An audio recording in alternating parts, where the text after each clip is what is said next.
by children who cannot sleep, families who cannot grieve, and communities that are hollowed out. To Americans across the country and those watching from home, and particularly to the families still too afraid to leave their houses, there are more people fighting for you than you know. Jesus teaches us in Matthew 25, "Whatever you do for the least of these, you do unto me." History will tell its story about us, but long before then, our own souls will know whether we stood with them or turned away. No nation can build a true future on the terror of its own people. Security built on fear will shatter the first time it is tested. Only a community that chooses love of neighbor over fear will endure, and that is still within our power to become. Thank you for allowing me to share our story. I am deeply proud to be a Minnesotan. Thank you. Without objection, Majority Whip Tom Emmer from Minnesota and Representative McCollum, also of Minnesota, are waived on to the committee for the purpose of questioning witnesses at today's committee hearing. Without objection, so ordered. And now, okay, I'd like to recognize Representative McCollum for a UC. Thank you, Mr. Chair. I would like to, for the record, have a unanimous request put in with a statement. Thank you. Without objection, so ordered. We'll now begin our questions, and Chair recognizes the Chairman of the House Judiciary Committee, Mr. Jordan from Ohio. Thank you, Mr. Chairman. Governor, why didn't you tell the truth? Why didn't you just tell the truth about the Feeding Our Future program? This program, my understanding, received $3 million the first year. Within a couple years was getting $200 million of taxpayer money. Whistleblowers raised concerns. As the chairman said, auditors raised concerns. Everybody raised concerns. March 30th, 2021, the payments are stopped. And a little over a month later, the payments are restarted. Why didn't you tell the truth about why you restarted the payments? Well, Chairman, we did tell you, and Feeding Our Future grew because of the pandemic. And I didn't ask that question. I said, why didn't you tell the truth about why you restarted the payments? The payments stopped because there were concerns, obviously. It wouldn't stop the payments. Then they're restarted a month later. What was the reason for restarting the payments? My understanding was the agency believed that the court had required them to make those payments. And that was false, wasn't it?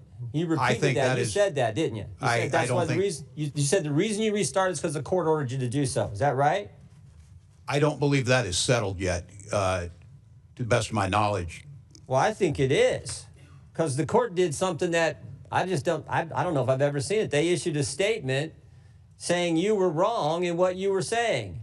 This is from the court. It says, Feeding Our Future versus Minnesota Department of Education, correcting reports and statements by Governor Tim Walz concerning orders issued by the court. Here's what the judge says. Governor Tim Walz told the media that the Minnesota Department of Education attempted in payments to FOF because of possible fraud, but that Judge Guthman ordered payments to continue in April 2021. Next sentence. That is false. So you said something wasn't true. He further states this, Judge Guthman, the court says this, Judge Guthman never ordered the Department of Education to resume payments to Feeding Our Future in April 2021 or at any other time.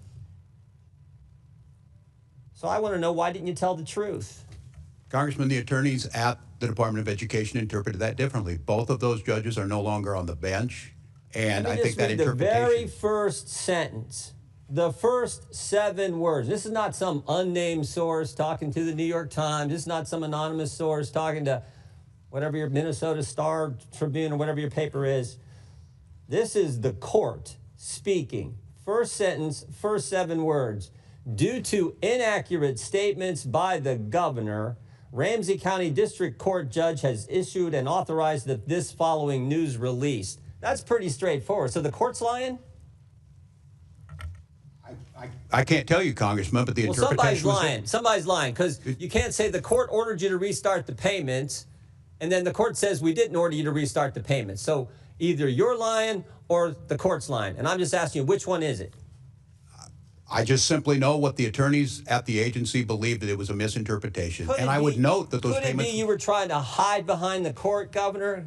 Could that maybe be the reason why you issued the statements you did and why the court had to do something you never see done before? They issue a press statement saying you're wrong. The governor is wrong. His statement is, their words, not mine, false.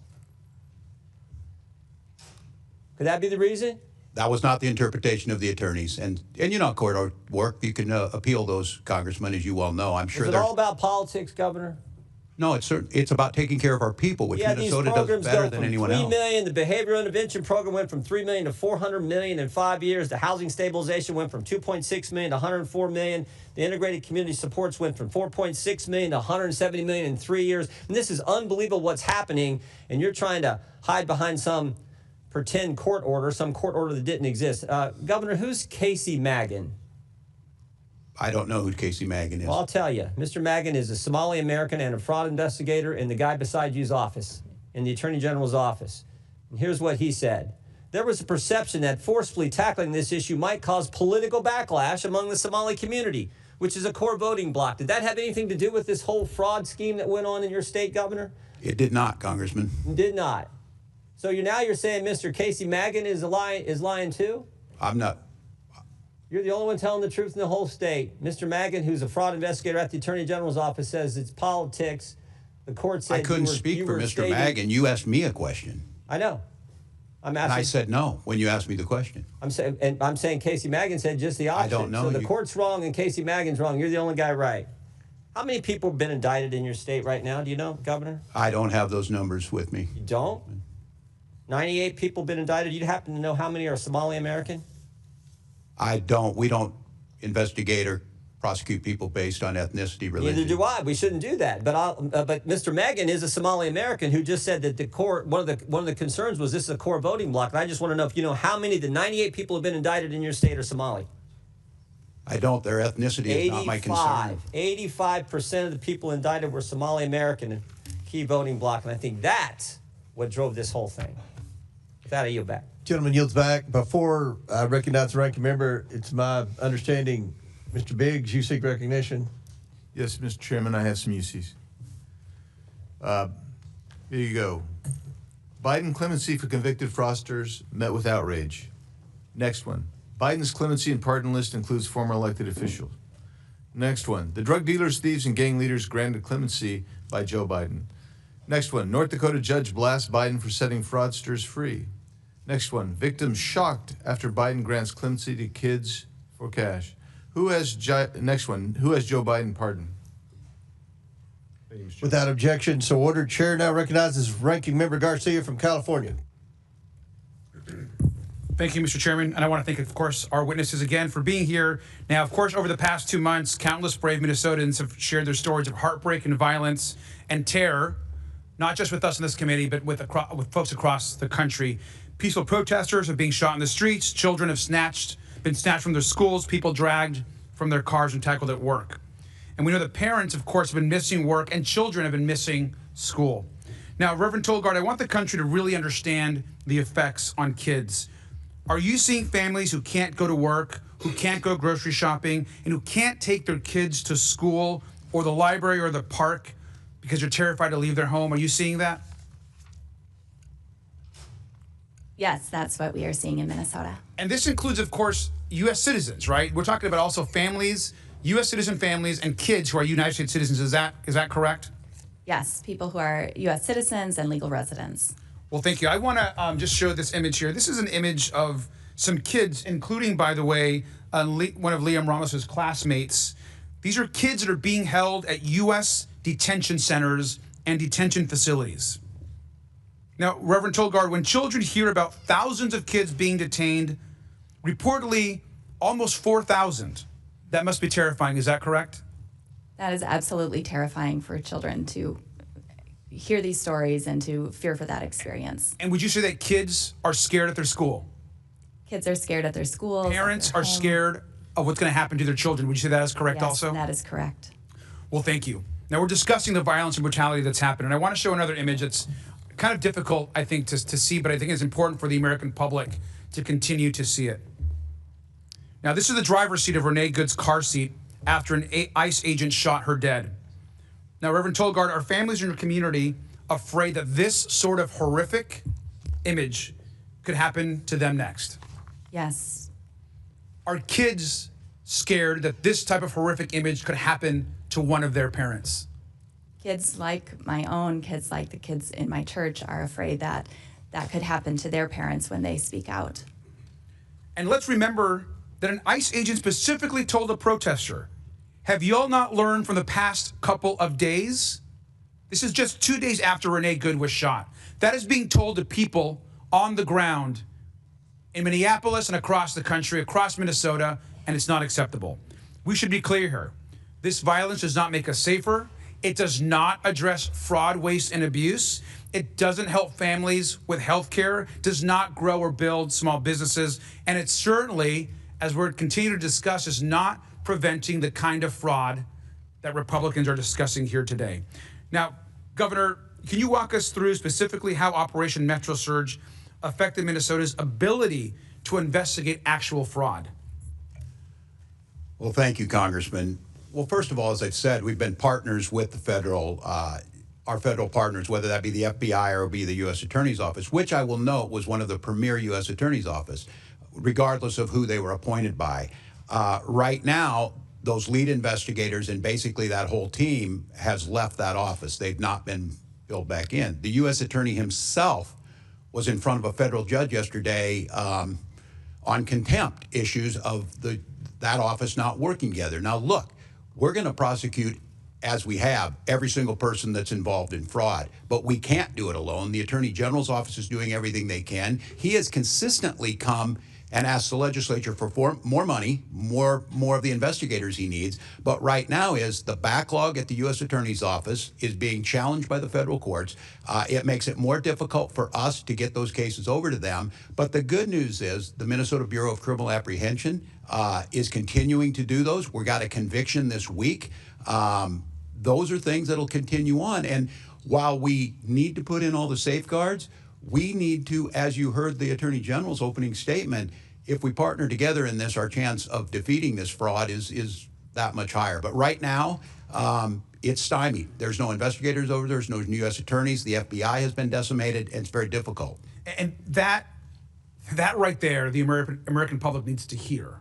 I mean, it's completely outrageous what's happened to those that are actually trying to take on fraud in Minnesota and across the country. Those offices have been decimated, and there's no support, not acceptable. And Governor, finally, there appears to be actually no evidence that ICE and DHS reign of terror in Minnesota that continues has actually prevented any fraud. Is that your assessment, sir? That's correct. What you saw on the streets didn't do anything to it. And we've actively asked if you have folks who can help us, if you have folks who are good at the forensics, if they can help us do this, we want you there, as we have for the last 7 years that I've been governor. We partnered together and convicted people. Thank you. And with that, I also, just for the record, want to introduce our report as well. Today, the Democratic staff released it as well as far as relates to this hearing and Operation Metro Surge. So thank you, Mr. Chairman. Without objection, so ordered. Chair now recognizes our Majority Whip, Representative Emmer from Minnesota. Thank you, Chairman Comer. And actually, thank you, Governor Walz and Attorney General Ellison, for appearing before the committee today. Gentlemen, let's see if we can agree on at least one thing today. Today's hearing is titled Oversight of Fraud and Misuse of Federal Funds in Minnesota. Can we agree that this fraud is a serious thing, Governor Walz? Yes or no? Can we agree on that? Yes, any fraud is serious. Thank you. Because it's interesting that you and I agree that it's a serious thing, considering the man sitting next to you, your Attorney General Keith Ellison, just 2 months ago said, quote, "This is a political matter. This is not a serious thing," end quote. Attorney General Ellison, is there an organized crime ring operating in Minnesota?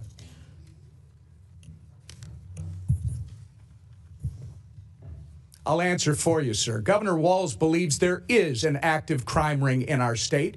In October, the governor said, quote, "We've got an organized crime ring in Minnesota. I think it's been going on for years." Moving on, Mr. Ellison, I, along with millions of Americans, have grave concerns over your alleged relationships with Somali fraudsters who have since been charged and convicted of federal crimes. I'm sure you are aware that over 90% of the defendants charged in the Feeding Our Future fraud case are of Somali descent. In fact, you have personal knowledge of these people. There's a 54-minute audio tape of your meeting with these criminals in December of 2021. And during your meeting, they complained to you about increased scrutiny of their nonprofits, and you told them, quote, "Of course I'm here to help," end quote. It's on the internet. Anyone can listen to you say that. Since then, you claim you were not aware of their crimes in the $250 million Feeding Our Future scheme, the largest pandemic fraud case in the nation. But just weeks after your December 2021 meeting, the FBI executed search warrants that you never would have requested in the Feeding Our Future fraud investigation. Now let's fast forward to September of 2022, 10 months after you met with the Somali fraudsters. Your office issued a press release stating, quote, "Minnesota Attorney General Keith Ellison and his office have been deeply involved for 2 years in holding Feeding Our Future accountable," end quote. So according to your office, sir, you have been deeply involved in the Feeding Our Future case since September of 2020. That actually sounds like you are saying that at the time of your infamous meeting with the Somali fraudsters, you were already aware of the allegations of fraud. When you had this meeting in December 2021, did you know, sir, about the long-running FBI investigation into Feeding Our Future? Yes or no? Mr. Chairman, Representative Emmer. Reclaiming my time. When did you personally become aware of the FBI investigation? That's all I'm asking. Representative Emmer, as you know, I have addressed this issue many times. All right. Reclaiming my time. In that same meeting with the fraudsters, Mr. Attorney General, you took aim at the Minnesota Department of Education. You stated that the Minnesota Department of Education had fought the nonprofit in very disgusting ways, in a very racist, xenophobic, and Islamophobic manner. You actually asked for the names of all these folks who are just hung up and offered to call the Minnesota Department of Education to, quote, demand some explanations. We now know that when you made these comments, the Biden DOJ was working with the Minnesota Department of Education and that their work exposed the massive fraud ring. Pretty bad look for you, sir. Either you were oblivious to what was going on under your nose, or worse, you were trying to obstruct the work of the Minnesota Department of Education. So I can see the time is getting short. Mr. Chairman, we are left with two questions. One, what did Governor Walz and Keith Ellison know about the fraud? And two, when did they actually know it? I would suggest that if they do not give direct and truthful answers to both these questions at this hearing, then they both need to be put under oath in a deposition. This is a serious thing, Mr. Attorney General. You are the only one who thinks protecting taxpayer dollars is political. Mr. Ellison, my concern is that you actively obstructed this investigation in exchange for campaign donations, a quid pro quo. If these concerns are proven to be true, you should be disbarred and you should go to jail. I yield back. Gentleman yields back. Chair now recognizes Ms. Norton from Washington, D.C. Thank you, Mr. Chairman. It is critical that the federal government support people who need assistance with food, housing, and health care. Unfortunately, as long as the government provides these services, there will be bad actors trying to take advantage of them. We need to prevent and identify these fraudsters so that social services can reach those who need them. However, we cannot recklessly deny help to many people who need services because of a few bad actors. My Republican colleagues have now held 2 hearings to talk about fraud in one single state, but they have completely ignored the fact that the Trump administration is the most corrupt administration in history. If Republicans really cared about fraud, abuse, and holding criminals accountable, they would call them out. Donald Trump for firing 17 inspectors general,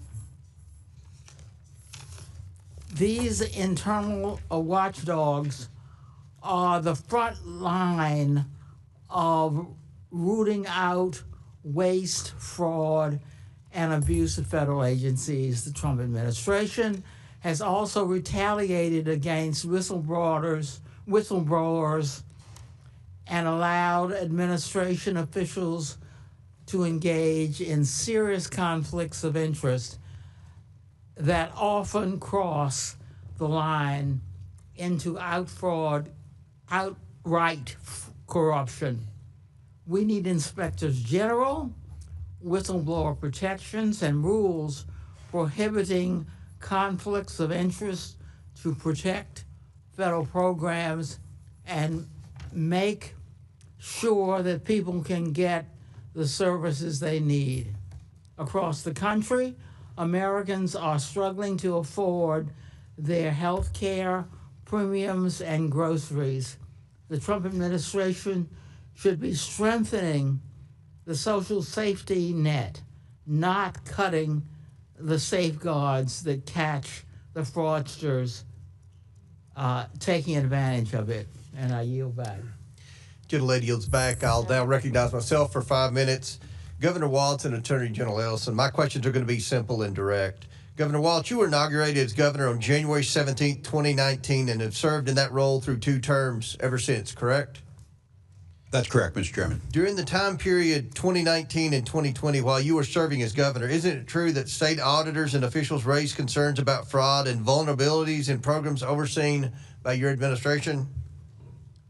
I can't confirm that, but I'm assuming we have always ongoing OLA. I'll take that as a yes. Those warnings were communicated to senior officials in your administration, including yourself, correct? I can't speak if it was directly. I think the correct answer to that would also be yes. Despite those warnings, you did not order a broad stop payment or suspension of payment in any program at that time, correct? We're not going to stop payments of feed children until we have the proof that things happen. In 2019, we did start taking action. I went to the legislature. Okay. Governor Walz, when fraud concerns were raised early in your tenure in the Child Care Assistance Program, did your administration stop payments at that time? The Child Care Assistance Program and the answer is no. When fraud concerns were raised... Would you like me to answer or not, Chairman? Well, it's yes or no. I want you to help. You've already answered the question. You said you didn't ever stop payments, and that's what the problem is, and that's what the Democrats are complaining about. Oh, my gosh, Trump stopped payments. Well, my God, you lost billions to fraud in Minnesota. That's what this hearing's about. Mr. Chairman, you didn't stop payments because you didn't want to rock the boat. And when fraud concerns That's not were correct, raised... Chairman. When fraud concerns were raised in Medicaid, home and community-based services, did your administration stop payments? No, you did not. When fraud concerns were raised in non-emergency medical transportation, did your administration stop payments? Chairman, if I could mention what a stop payment meant by what the administration did last week is 400,000 children without health care. Are you stopping payment if one person? We believe that's your fault and the Attorney General's fault, because you do nothing about fraud, even though everyone in America sees our Medicare error rate is lower than your state. Fraud. You have been defrauded. You have not been good stewards of the taxpayer dollars. And the Democrat position is, well, keep the money flowing. The American taxpayers have had enough. I think that's a fair characterization. They want their taxpayer dollars spent wisely. We all support social programs. That's not a fair characterization. But if you're going to waste the money to fraudsters, then we have to stop and recalculate. We're not. We're putting them in jail when we can, Chairman. And some of these programs are crafted in such a way that there's a procedure to follow. And I'm with you. $1 is too much. I don't think there's a lot of difference here if you want to help us get at this. The question is it a sledgehammer or is it a scalpel? I understand there's no political upside. Well, let's get into what we've talked. You eventually did pause payments in certain programs, but that wasn't until late 2025 after the federal government stepped in. Is that correct? I don't think that's a fair characterization of stepped in. We've been partners in this and working on them. But let's move on. And that decision occurred only after large-scale fraud had already taken place for years. Now, Governor Walz, employees inside state agencies raised concerns about fraud and improper payments for years. Is that correct? Inside agencies, we've been prosecuting them for years. Yes. But they have raised concern. Agencies have raised concern about fraud in Minnesota, correct? For Each years. of those, yes, when they do and they're prosecuted. Some Yes. of those employees faced retaliation after raising those concerns. Is that correct? That is not correct, Chairman. Okay. Minnesota has strong whistleblower protections. Attorney General Ellison, you are the chief legal officer of the state of Minnesota, correct? Yes. Your office advises agencies on compliance with federal and state law, correct? Yes. Retaliation against whistleblowers reporting fraud is unlawful, correct? That is right. At any point during your tenure, did you tell state agencies to stop payments due to credible fraud allegations, yes or no? Sir, we prosecuted over 300 people in the Medicaid fraud area. 300, I would them. predict is a drop in the bucket, but you've never said to stop payments. That's It's one of the highest rates in the country, sir. Well, you have one of the highest fraud rates in the country in Minnesota. That's not true. And my office doesn't have the authority to do a stop payment. We prosecute criminals when they're presented us by the agency. So the answer is no, unfortunately. No one's ever from your office said to stop payments until we can get the fraud under control. So to summarize, you both knew about fraud risk and payments continued. Our investigation has shown that whistleblowers who were alerted about the widespread fraud were ignored, sidelined, and even retaliated against. Only after federal authorities ultimately stepped in did you take any action. It's not this committee's responsibility to decide guilt or dole out punishment, but it's clear there was a massive failure of oversight and, quite frankly, a failure of leadership. One wonders whether either of you should bear some personal responsibility for the billions of dollars siphoned off by fraudsters under your noses in the state that you led. Again, this isn't for the committee to decide, but based on your answers today and apparent failure to take any responsibility, still the answer to that question has become abundantly clear. And now Mr. Chair, I seek unanimous consent to enter items into the record. All right, before I recognize Mr. Lynch, Ms. Randall, you have a UC? Thank you. I ask unanimous consent to enter into the record a November 12th, 2025 article from ProPublica entitled How Trump Has Exploited Pardons and Clemency to Reward Allies and Supporters, which shows President Trump rewards those in his good graces. I also seek recognition to insert into the record a Washington Post article from December 19th, 2025 entitled Trump's Pardons Wipe Out Payments to Defrauded Victims, which shows that President Trump lets criminals and fraudsters walk free. And I also seek unanimous consent to enter into the record an article from May 29th, 2025 from ABC News titled Trump's Flurry of Pardons Includes Some Without to Campaign objection, so ordered. Contributors. And Miss Presley, we'll do one at a time. We'll go to Mr. Lynch, then I'll recognize you. Mr. Lynch from Massachusetts. Thank you, Mr. Chairman. Governor, good to see you, my friend. Attorney General Ellison, good to see you again. Reverend, thank you for your willingness to testify before the committee. I want to shift gears here a minute, and I want to focus on ICE. So I was recently asked to serve as the co-chair of the FIFA 26 soccer tournament. It's a global tournament, the largest sporting event in the world. And my home city of Boston has been asked to host a lot of the games. In Boston, we'll host teams from Morocco, Ghana, Bolivia, Iraq, Scotland, France, England, and Suriname. We'll also host over 3 million foreign national visitors who are coming into Boston for these tournaments.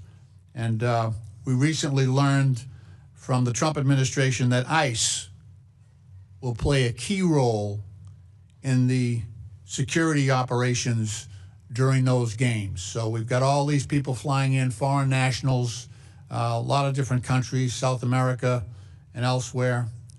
Governor, since you've had direct and relevant experience on dealing with the Metro surge and the security operations of ICE, I was interested in getting your thoughts and your observations and any recommendations you might have to help us with confronting our experience or what we expect to see during these games with ICE coming in as well as so many foreign visitors. Well, as I think the world saw, and don't take my word for it, take professional law enforcement across Minnesota and across the country, the most unprofessional, aggressive force that I think you could imagine. And I was here in front of this committee and answered all your questions on June 12th. And I warned this committee what a masked group of folks turned loose in an American city could do. And I'm not, if I'm not mistaken, I said someone could get killed doing this.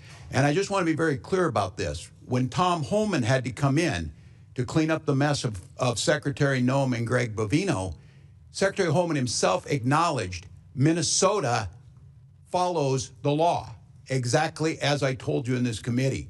So my advice to you, Mr. Lynch, is to get very public, upfront commitments from these folks. While I disagree with Mr. Holman's views on many things, he's at least professional enough that he pulled the leash back and pulled these folks out of Minnesota after, again, misrepresenting the number of people they were detaining, misrepresenting before he got there exactly what Minnesota did. And I'm just going to name it on accountability. The Secretary of DHS being chastised by Republican senators added insult to injury to Minnesota, pouring salt in the wounds of the parents of Alex Preddy and Renee Good's family by not even apologizing or acknowledging. And if you want accountability, for the one of the times, as far as I know, the attorneys know better, we are not being included in the investigation. And the actions that were taken of a gentleman who was shot in the leg was the night that Kristi Noem called me a domestic terrorist and said that this gentleman was attacking federal agents. Well, now we know the story. They lied. They are now under investigation, they being the federal agents. So look, I'm with you. I want your help on fraud. Why would I not want money to go to the programs I care deeply about, feeding people, clothing people, housing people? But what ICE did disrupted everything that we were doing. It disrupted our federal partners. And it forced our law enforcement agencies, who have worked hard to gain the public trust, to have the public believe in them. So my advice to you is, and especially when the world's coming to see this, let Boston's finest lead. Let the people of Massachusetts lead. Let the 10th Amendment stand for something and allow us to be able to do this. The people of Minnesota will hold us accountable if they don't feel we're doing a good enough job. But to demonize and retribution against a state, in the words of the president, in the words of the vice president, have done nothing. So, Mr. Lynch, the world should be looking forward to coming, but I would get it up front, and I would make sure that Boston's police department are in the lead. Thank you. Attorney General Ellison, we need coordination between law enforcement agencies. This is a big job. What are your views on that likelihood of cooperation from ICE? Well, I hope you get the cooperation that you need. In Minnesota, we don't have a good record of cooperation, which is interesting because so many times in the past, we have had great cooperation between local federal enforcers and local state ones, and we've just worked seamlessly. Nowadays, that has all changed, and that's quite unfortunate. Thank you, Mr. Chairman. I yield back. Thank you for the courtesy. Gentleman yields back. Ms. Presley. Thank you. I ask unanimous consent to enter into the record a February 2026 letter from 200 state lawmakers urging Congress to exercise its oversight authority and demand the administration immediately restore full child care funding that it had frozen for 5 states. Without objection, it's ordered. Chair recognizes Dr. Fox from North Carolina. Thank you, Mr. Chairman, and I thank our witnesses for being here. Governor, you've reminded people that you were here last June. At that time, I reminded you that the Feeding Our Future scam made Minnesota ground zero for the largest COVID-19 fraud scheme in the nation. $250 million in federal taxpayer funds were taken out of the mouths of hungry children, and as the FBI noted, they were, quote, funneled into luxury homes, cars, and lavish lifestyles while families struggled. You assured me then that you wholeheartedly supported the federal government's effort to bring those responsible to justice. I appreciate your sentiment, but a person's actions matter more than their words. Governor Walz, when did you first become aware of the fraud in Feeding Our Future? A specific date, please. Well, Congressman, it's good to see you. And having served in your job for 12 years, I can tell you my job is a little different as governor. For 7 years, I take a lot of meetings. I certainly wouldn't specifically state, but I think during that pandemic, I think by late 2020, we started to see the irregularities. They were flagged. And I will note that we cooperated. State officials were aware of the fraud in early 2020. So you're asking when in my office, the governor became good, and I don't have a specific date. But what I would say is we provided witnesses, documents, the U.S. Attorney and the FBI, and 79 of those people have been prosecuted going back to 2022. Okay. Well, when I was chair of the Committee on Education and the Workforce, I issued you a subpoena in September 2024 because you and your administration were not forthcoming about how your administration, quote, failed to identify what has been described as the largest pandemic fraud in the nation, end quote. In September 2024, you were aware of the Feeding Our Future fraud and your administration's handling of it, correct? Yes or no? 2024? Yes, by that time we had already put people in jail and had extensively investigated. This committee has testimony that the Minnesota Department of Education briefed your office about the Feeding Our Future's draft lawsuit and litigation hold on April 28, 2020. Let me jog your memory. Is that correct? I can't speak specifically to that. And if it's it was April 2020. That means Feeding Our Future received a total of over $200 million in federal funds after you and your administration knew about the fraud concerns. Why didn't you stop sending money to Feeding Our Future as soon as the fraud concerns were raised? Congressman, is following the program, we notified USGA under the Trump administration's first term. We had notified them too because it's a program administered out of USDA, and they were working to work through the process. Didn't you say you were fearful of political retaliation? No, I never said any such thing. I never said any such thing. Well, that's what we understood. You were afraid of political retaliation. So, given the size and scope of the Feeding Our Future's fraud, I think you and your administration would have been on high alert looking for additional fraud in the state. But after seeing the handling of Feeding Our Futures and its $250 million in fraud, it came as no surprise to learn that even more staggering amounts of fraud, estimated at up to $9 billion, were uncovered in the Child Care Assistance Program, the Minnesota Medicaid program, and other programs. How could you allow such massive fraud schemes in your state to get to this point? Congresswoman, we don't see anything by 9 million. Local press and everyone reports it about 300 million. But as I've said, if it's $1, it's too much. But we started in 2019 putting anti-fraud programs forward. After Feeding Our Future, we started going through and making sure every program had the integrity in it that it needed. And that's why you see convictions. That's why you see these programs going forward. Why did it take nearly 7 years for you to get engaged to stop the fraud? 7 years. We started in 2019, Congresswoman. It may be a surprise. If you arrest someone for stealing a car, other people are still going to try and steal cars. What we've tried to do is bring program integrity. But I'll go back to this.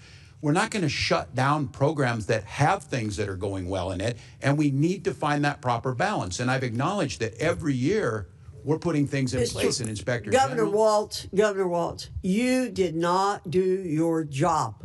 You did not do your job. You did not protect taxpayer dollars. You allowed massive fraud. You and Mr. Ellison allowed massive fraud to go on in the state of Minnesota. And it is unfortunate, as somebody said, that you can't be held personally responsible at this stage of the game. I yield back, Mr. Chairman. Gentlelady yields back. Chair now recognizes Mr. Krishnamurti from Illinois. Thank you, Mr. Chair. Governor Walz, you've seen firsthand the brutal excessive force used by ICE and CBP agents in Minnesota. Unfortunately, we saw the same tactics employed in Chicago during Operation Midway Blitz. I want to turn now to ICE and CBP's horrific pattern of abuse.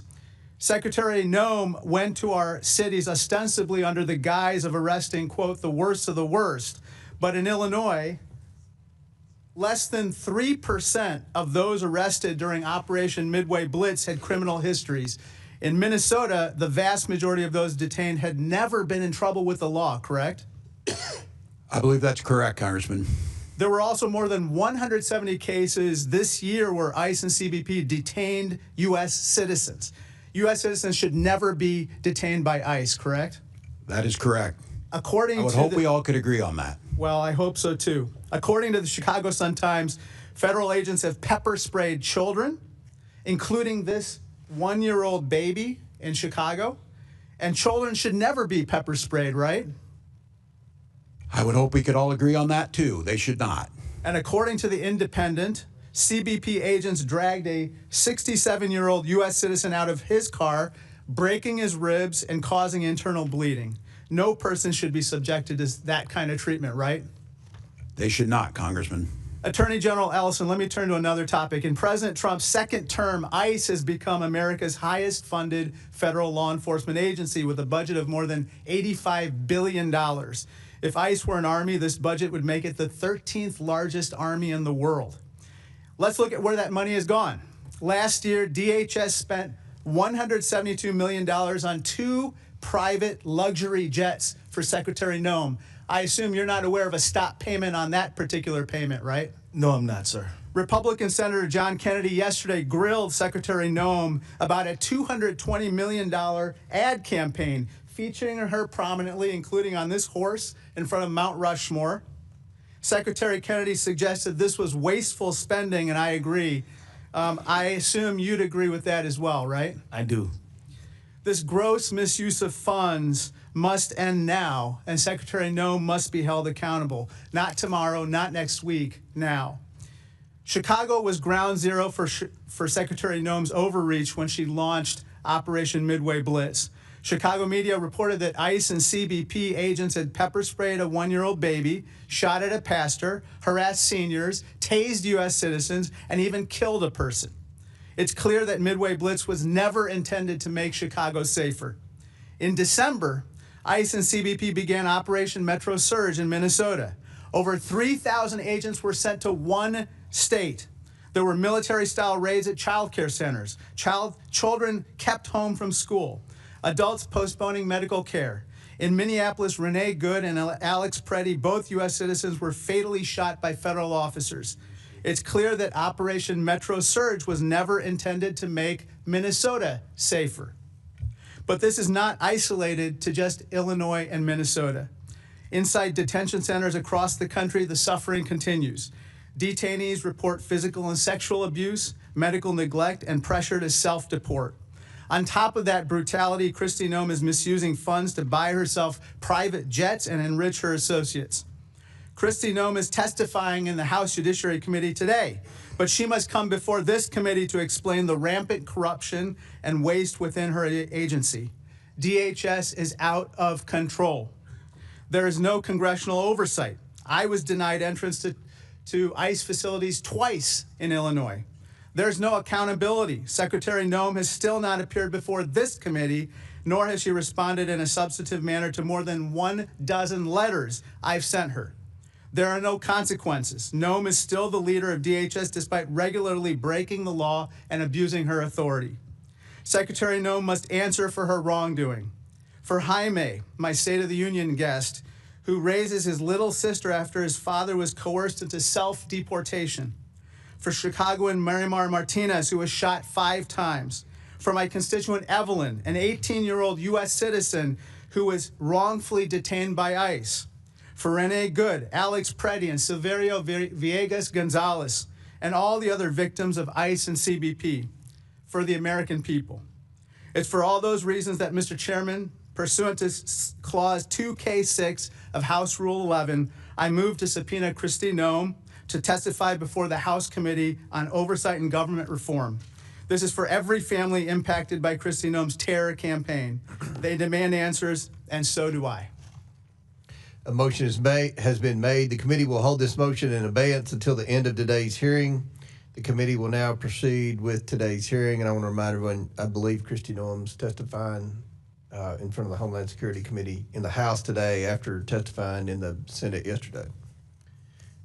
Chair, before I recognize Mr. Cloud, I believe Mr. Higgins has a UC. Yes, Mr. Chairman, I ask unanimous consent to enter into the record an interview from 2024, December 2024, the Minnesota Star Tribune with Governor Walz, noting the federal investigation into the Early Intensive Developmental and Behavioral Intervention Program, the EIDBI program serving autism patients. Since its first year of inception in 2017, growing from 1.7 million per year to over 400 million per year. Unanimous consent. Yes, sir. Without objection, so ordered. Chair now recognizes Mr. Cloud from Texas. Thank you, Chairman. Thank you for holding this hearing. This hearing was designed to be a hearing looking into the massive expansion of some of the social programs and the fraud that was contained therein. But Reverend Tolgard, I was struck by part of your opening statement because you invoked Matthew 25, and that's a scripture we see tossed around a lot up here, but often without context. And so I went and got my Bible and thought we'd dig into Matthew 25 for a minute. The scripture you invoked was Matthew 25, 35 through 40. It ends with this. It says, "Then the righteous will answer to him, Lord, when did we see you hungry, feed you, or thirsty and give you something to drink?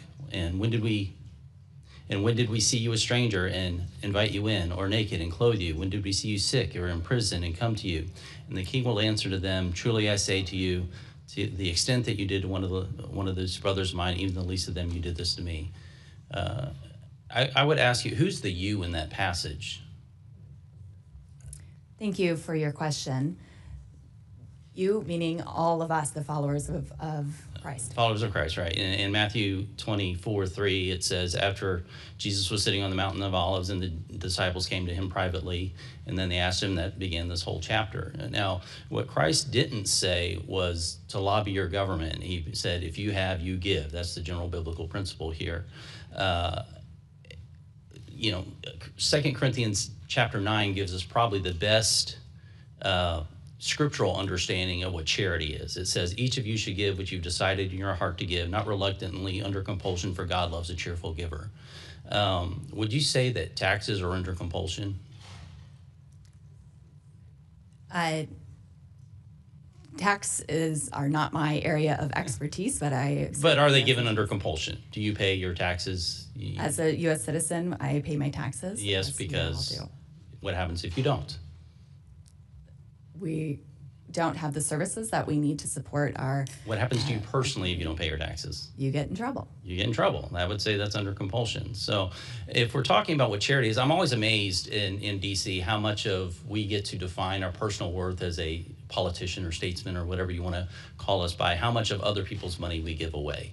And so there's certainly a place for a social safety net potentially, but the idea that Matthew 25 is kind of used as a blanket statement. As a matter of fact, the parable that he gives right before that scripture that you go into is the parable of the talents, where you see someone, a business owner, go away and he leaves 3 employees in charge and gives them each a bit of investment. And 2 of them turn their investment into a profit, and one that turns it not into a profit, he does nothing with it, just sits on it.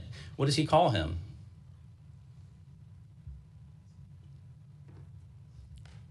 You're a pastor, right? Yes, I am, sir. I don't have that. He calls him a wicked and a lazy servant.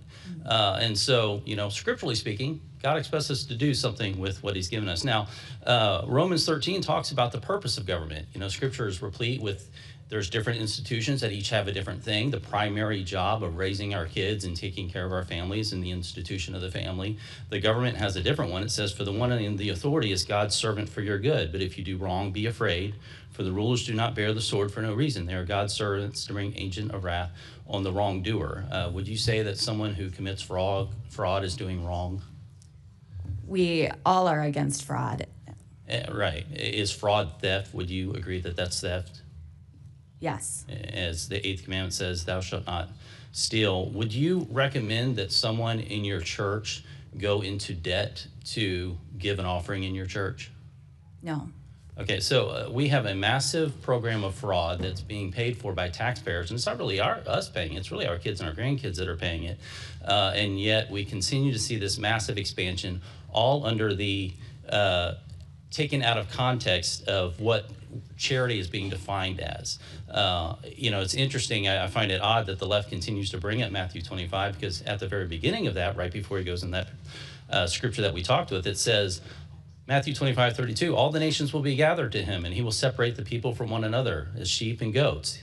He will put the sheep on his right and his goats on the left. And the king will say to those on his right, come in, you are blessed of the Father, take your inheritance to the kingdom. And those on his left, he will say, depart from me, you cursed, into the eternal fire prepared for the devil and his angels. So I would caution those who begin to use Matthew 25 to do so in the proper context, understanding that we have multiple biblical institutions, and they each have a purpose. The context here is and vast. Mr. Chairman, I'd like to Minnesota. submit the entirety of Matthew 25 into the record. Without objection? Mr. Chairman, I also have a unanimous consent item. Without object, does anyone object to? Thank you. It's a Huffington Post I didn't article. recognize you yet, Mr. Does anybody object to Mr. Cloud? Without objection, so ordered. Now I'll recognize Ms. Randall. Thank you, Mr. Comer. I'd like to enter into the record an article from the Huffington Post yesterday. Troops being told Trump's been anointed by Jesus to cause Armageddon in Iran. Without objection, so ordered. Well, we do want it. Let's recognize Mr. Connor, then I'll get Mr. Waukesha. Mr. Connor from California. Thank you, Mr. Chairman. Governor Walz, when I went to Minneapolis and was at Alex Preddy's memorial, I was struck that by the people there. I expected a lot of folks who were immigrants, and I expected or folks who were children of immigrants who looked brown like me. And there at the memorial were 4th and 5th generation Minnesotans, most of them white Americans, talking about how they faced tyranny, how when they go to church, they were being followed by ICE agents. When they go to give a meal to an immigrant, they were being followed by agents. And I just had so much hope for our country seeing them there. And I want to thank Minnesota, as a Californian, as someone who grew up in Pennsylvania, as an American, for their character, for their courage, for what they have modeled in a multiracial democracy. And my question for you, having served as a congressman, a governor, what is it about Minnesota that we can learn? What is it that leads to this kind of inclusive feeling about immigrants in our nation? Well, thank you, Congressman, and thanks for your work on many fronts. Look, I think Reverend Tolgard summed it up in getting at the heart of this. It's about the neighborliness and the care. And left to our own devices, I'm going to make the case, Minnesota, and by the way, I would remind folks, states have to balance their budgets. We're AAA bond rated, one of the states that's ranked the highest. We have a surplus, and we also have the highest rainy day funds, one of the strongest protections. So we understand fiscal responsibility, but we also understand this caring, this neighborliness. People saw their neighbor. I believe our politics can change with that idea of what the next door neighbor looks like. Now, I will have to tell you, Mr. Khanna, I was deeply concerned last year when the Vice President of the United States mentioned he can understand why people wouldn't want to live by somebody who's not like them, which seems to go against our entire ethos in Minnesota, whether it was the first wave of Norwegian and Swedish immigrants that came to Minnesota, German immigrants like my family, or whether it was Hmong coming after the Vietnam War, or Somali and other East African immigrants to our country. And I think it's this sense of working together. There's a reason that we rank at the top in healthcare. We rank at the top in personal incomes. We rank near the top in home ownership. We rank near the top in happiness. Because this idea that we're all in it together and that we believe everybody should have a chance. So I think it's an ethos, and it gets into our politics on the secular side. I believe as an elected official that I shouldn't give a sermon, but I should attempt to live one.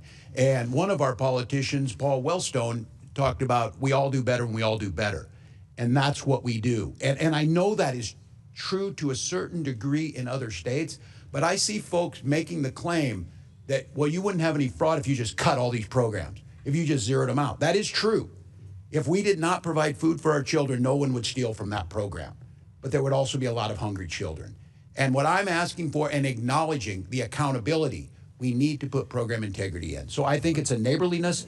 I think it's a historical point about caring for your own. And I think it's a clear understanding that if your neighbor does better, you're going to do better. Well, thank you, Governor. And obviously fraud matters and budgets matter, but what really matters right now in this country are values, and I really appreciate your sharing that. Attorney General Ellison, in the brief time I have, you know, I just want to be clear about Somali Americans, because when I was growing up as an Indian American, anytime someone who was of Indian origin did something wrong, every Indian American was concerned, you know, and I don't think people understand that. If you aren't a minority, how that makes you feel. I understand there were 80 or 90 people who were Somali Americans who were involved in this, but there are 100,000 Somali Americans at least in Minnesota.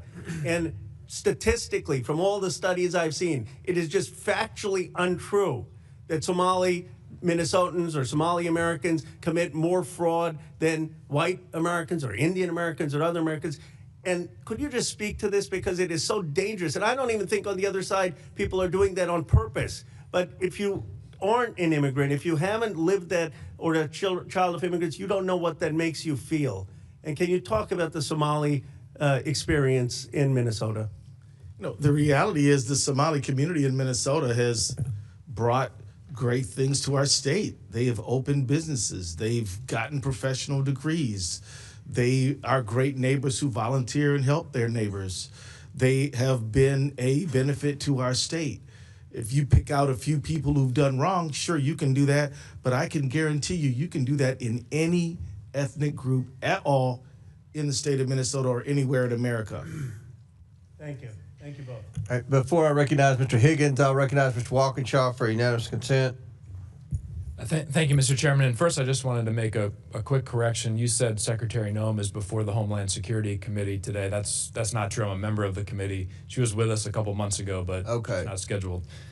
With that, I ask unanimous consent to enter into the record a September 22nd, 2025 article from Reuters titled "Trump Aide Homan Accepted $50,000 in Bribery Sting Operation," which shows the Trump administration is willing to cover up blatant corruption of its officials. Without objection, so ordered. Chair now recognizes Mr. Higgins for Louisiana. Thank you, Mr. Chairman. Gentlemen, ma'am, thank you for being here today. Governor, when you took office, this fraud had already begun. Is that an accurate assessment? That's accurate, Mr. Yes, Higgins. So what we're trying to get our heads wrapped around here as a nation, and we're doing our best as a committee, I'm quite certain on both sides, to just sort of focus our attention on what needs to be focused on. You had massive fraud in the state of Minnesota. And when we started looking into waste, fraud, abuse, and theft across the country, Minnesota surfaced as a wow moment for the entire country. So naturally, you know, we look as a citizenry to, well, who's in charge there? And my old friend, Governor Walz, is in charge. And the truth is, this fraud had begun before you took office. So it's a reasonable question, Governor. What you're noted in many interviews, I'm not going to go through them ad nauseum. You were aware of this level of fraud and investigations, and yet it seems like nothing was done until the Trump administration reestablished itself in a second term, and we began broad investigations into waste, fraud, abuse, and theft, and Minnesota popped. So would you please, I just give you a minute to respond. Yeah. Why didn't you do something sooner? I know some people were put in jail. I know there were investigations, but there was billions and billions and billions of dollars being stolen from a pretty concentrated demographic in your community. And this demographic is a significant political supporter for you and your party, good sir. So I just ask you, please explain. Yeah. Well, thank you, Mr. Higgins, and I appreciate your question in good faith on this. First of all, the issue of billions, and I'll keep saying this, $1 is too many. That number got thrown around. There's nothing behind it, but I will acknowledge $1 is too much. I will also note the characterization. I would say it's slow. I would say it's slow, but continue. Well, there's nothing to support that, but look, we will pursue it and assume that that's the case. We will still make the changes we need to make. The characterization that nothing happened until the Trump administration came in is simply not true. We worked with them in the first administration where USDA didn't take action, and I think that's documented. The fact is, starting in 2019, I went to the legislature asking for... But you didn't pause payments, Governor. The pausing payments... And the criminal investigation, which I'm running out of time, I want to jump to. The way America sees this, Governor Walz, respectfully, sir, is that this money just continued to flow. There was a high awareness of this waste, fraud, abuse, and theft, like organized crime level theft, and it seemed to be slow rolled, and nobody stopped the money from rolling in. And the money's gone, it's been remitted overseas. Attorney General Ellison, you stated in your opening statement that you sort of stated that your office only has direct jurisdiction over Medicaid fraud. Did you say that in your opening statement? Okay, well, you seem to indicate that you don't have, like, criminal authority, but you do, don't you? Under your own law, you have an authority if the county district attorney asks you to get involved, or if the governor asks you to get involved, then your office can take lead on any criminal investigation, specifically if you have particular staffing and capabilities within your office, because it's statewide, to look into organized crime. Is that not correct? Okay, so you have the authority to lead your state's effort to respond to this massive fraud at the state level from within the healthcare realm, where government money is being stolen at very, very high levels, unprecedented levels in your state. Are you leading that effort for the state of Minnesota? You're addressing it. Are you leading it? Are you leading the effort? We are leading the effort to prosecute Medicaid fraud in Minnesota. I'm not talking about Medicaid fraud. Don't hide behind that. You have the authority to prosecute anything criminally that the governor asks you to. And this thing is big. I'm giving you an opportunity, sir. Are you leading the criminal investigative effort into this massive fraud across the board in the healthcare spectrum in the state of Minnesota or not? We are following the law. And you are not leading. You're not leading. I'm going to say, Mr. Chairman, that the Attorney General of the state of Minnesota should resign. I yield. Thank you. Gentleman yields back. Before I recognize Mr. Frost, I want to, Mr. Waukesha, you were right. She's not testifying in Homeland Security. Kristi Noem's testifying in Judiciary. I knew she was here somewhere today, so you were right. I misstated the wrong committee. Chair now recognizes Mr. Frost from Florida. Thank you so much, Mr. Chair, and I have unanimous consent called Fraud Focus. Why is Trump granting clemency to convicted fraudsters? Without objection, so ordered. Thank you all for being here. The whole world has witnessed unprecedented and extreme immigration enforcement tactics this year in Minnesota.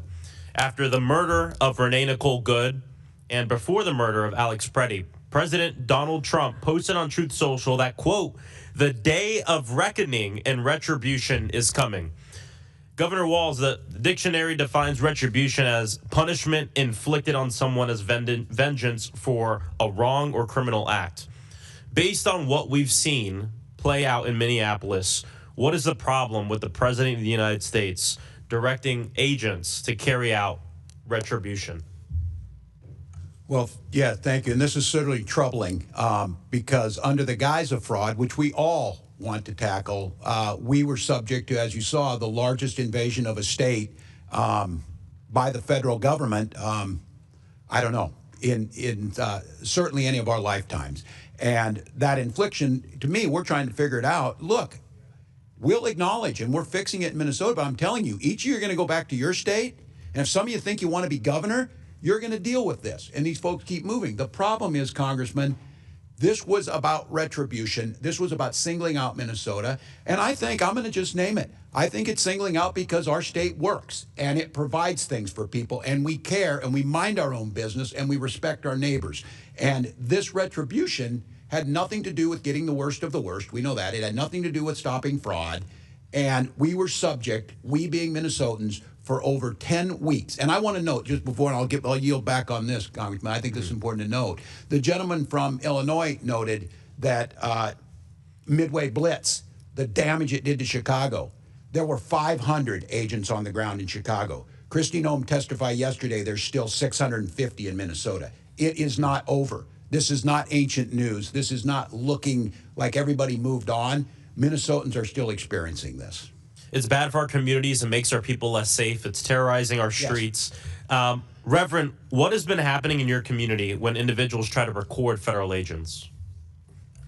Thank you for your question. Individuals who have tried to record federal agents have been told they cannot. They have been asked for taken pictures of their license plates. They have been followed. They have been subject to fear intimidation tactics by ICE agents. And one of the only reasons that really the world knows about what's going on in Minnesota is because of our Constitution and the right to be able to record law enforcement and federal agents. Those videos and the videotapes have been in part the reason why we know what's going on. Trump administration officials have suggested that observing or identifying federal agents is, quote, doxing or, quote, assault. We know federal agents have followed observers to their homes. We know protesters have been pepper sprayed. We know people have been violently detained who were filming them without bystanders having cameras who know how the murders of Renee Nicole Good and Alex Preddy by ICE agents would have been handled by this administration. They have already tried to lie about these murders, even with footage. After Alex Preddy was murdered, Stephen Miller said he was, quote, a domestic terrorist who tried to, quote, assassinate federal law enforcement. Kristi Noem said that he committed an act of domestic terrorism, and the President of the United States said that he was an agitator and perhaps an insurrectionist.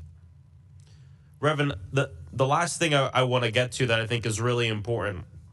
I grew up in the church, and I used to wear one of the "What Would Jesus Do" bracelets, mainly because I used to curse a little too much when I was little, and then I would like snap myself when I cursed.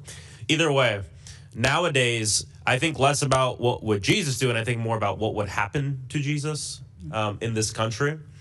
And I just wanted to give you a moment to talk about what you think would happen to refugees Mary and Joseph as they come to our border. Would they be separated from their child? I mean, what does this look like? Such a good point, Congressman. And yes, Jesus was himself a refugee, as were his parents. And yes, I fear that they too would have experienced the harm and cruel treatment that Minnesotans have been experiencing at the hands of our government. What do you say to the people who hide behind the Bible and wrap themselves in the flag to say that what is going on in our country right now with ICE, terrorizing our communities, ripping our neighbors, ripping families apart? What would you say to people like that? I think, again, Matthew 25, where are we in this moment? It should be on the side of the least, the widow, the orphan, the hungry, the homeless, and that as people of faith and moral conscience, history will tell what side we stood on, but our actions today will show true love of neighbor. Thank you. I yield back. Yields back. Before I recognize Ms. Mace, Mr. Grofman, I believe, has a UC. Yeah, I'd like to submit for the record Hit the button. I'd like to submit for the record something called Minnesota Financial and Compliance Report on Federally Assisted Programs for the year ending June 30th, 2024. Without objection, so ordered. Chair now recognizes Ms. Mace from South Carolina. Thank you, Mr. Chairman, and good morning, gentlemen. Thank you for being here today. Governor Walz and Attorney General Ellison, you have presided over one of the worst government fraud scandals in American history. This was money intended to feed hungry children, help kids with autism, provide food and shelter and health care to the needy, and more. You both allowed billions in these American taxpayer dollars to be pillaged and plundered by Somali pirates. You knew this was happening, you chose to do nothing about it, and in some cases, you even enabled it. Attorney General Ellison, you even profited from this fraud by taking campaign donations from these Somalians after pledging to help quash the investigation into them. I find your behavior despicable my questions this morning, my first go to Governor Walz, and I hope you learned some lessons from your last hearing with me on the Oversight Committee. Have you learned anything I since did, then? that if I didn't speak up, 2 of my people would be dead, Congresswoman, and I warned you. Okay, Governor Walz, what is a woman? Have you learned that lesson? Do you know what a woman is? I'm the governor of Minnesota, Congresswoman. Do you know what a I'm not woman here is? to be your prop for your obsession. So I if you taught middle can't school define your what obsession. a woman is, you certainly can't define what fraud is. If you can't even define what a woman is, you can't define fraud. How much money was spent on autism in Minnesota in 2017, Governor?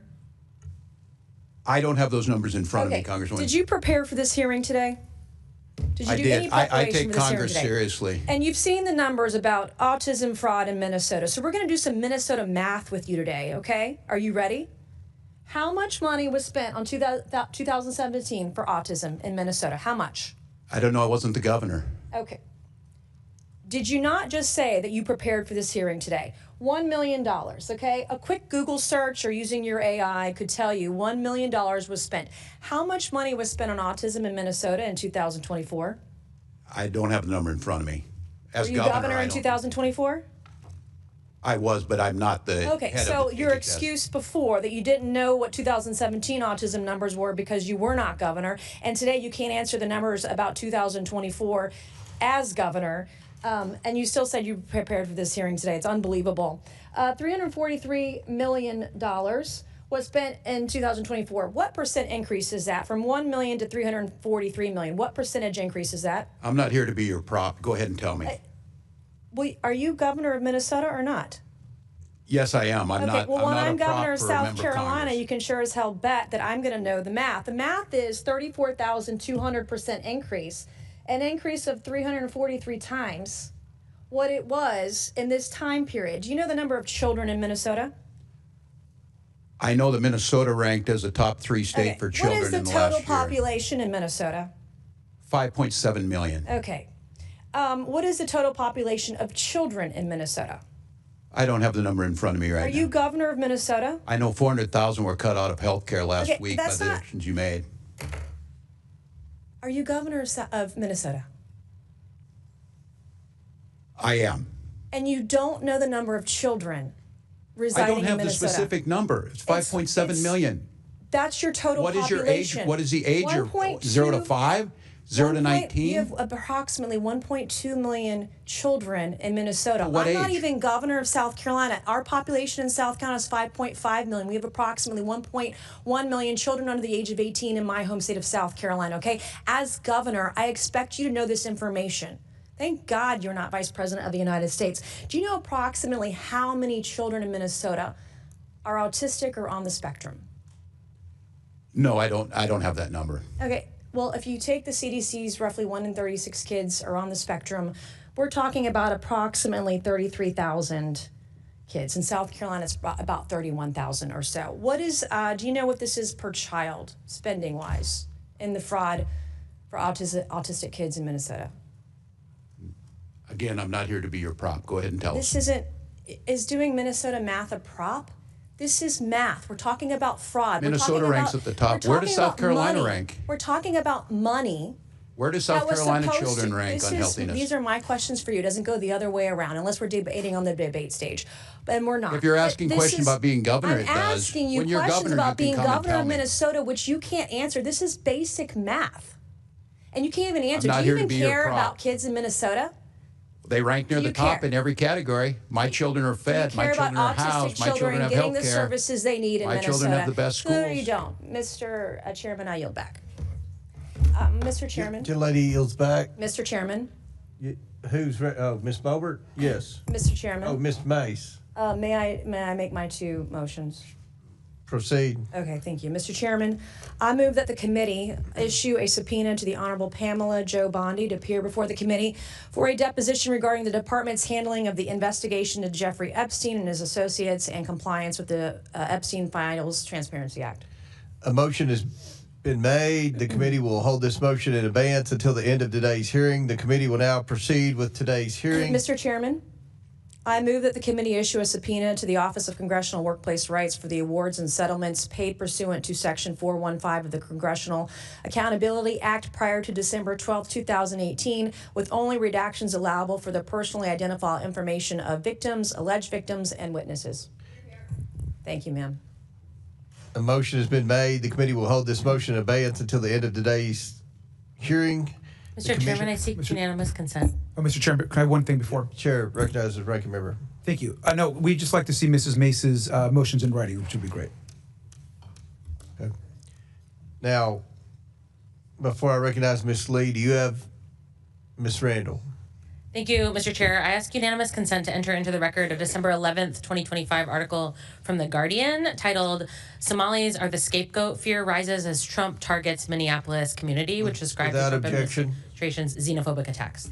Without objections ordered. Chair recognizes Ms. Lee from Pennsylvania. Thank you, Mr. Chair. For the past few months, Democrats on this committee and in the Senate have been holding hearings on the unconstitutional actions of the Trump administration. So we've heard from, in that time, whistleblowers, industry experts, and survivors of abuses of federal agents. They spoke about warrantless searches that they have been subjected to, including federal agents bursting into their homes with guns.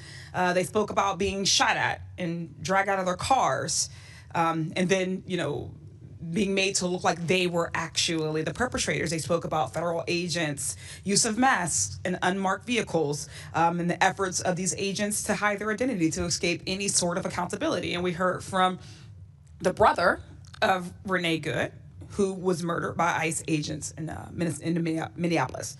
That is what oversight looks like. Not two hearings on fraud in one single state, which is not even the worst instance of fraud out there, though we all here agree that we should target fraud. Republicans have dragged Governor Walz in again to demonize and target his state because he is a Democratic governor and he is implementing Democratic policies. Republicans took a legitimate investigation and, as per usual, has made it a circus.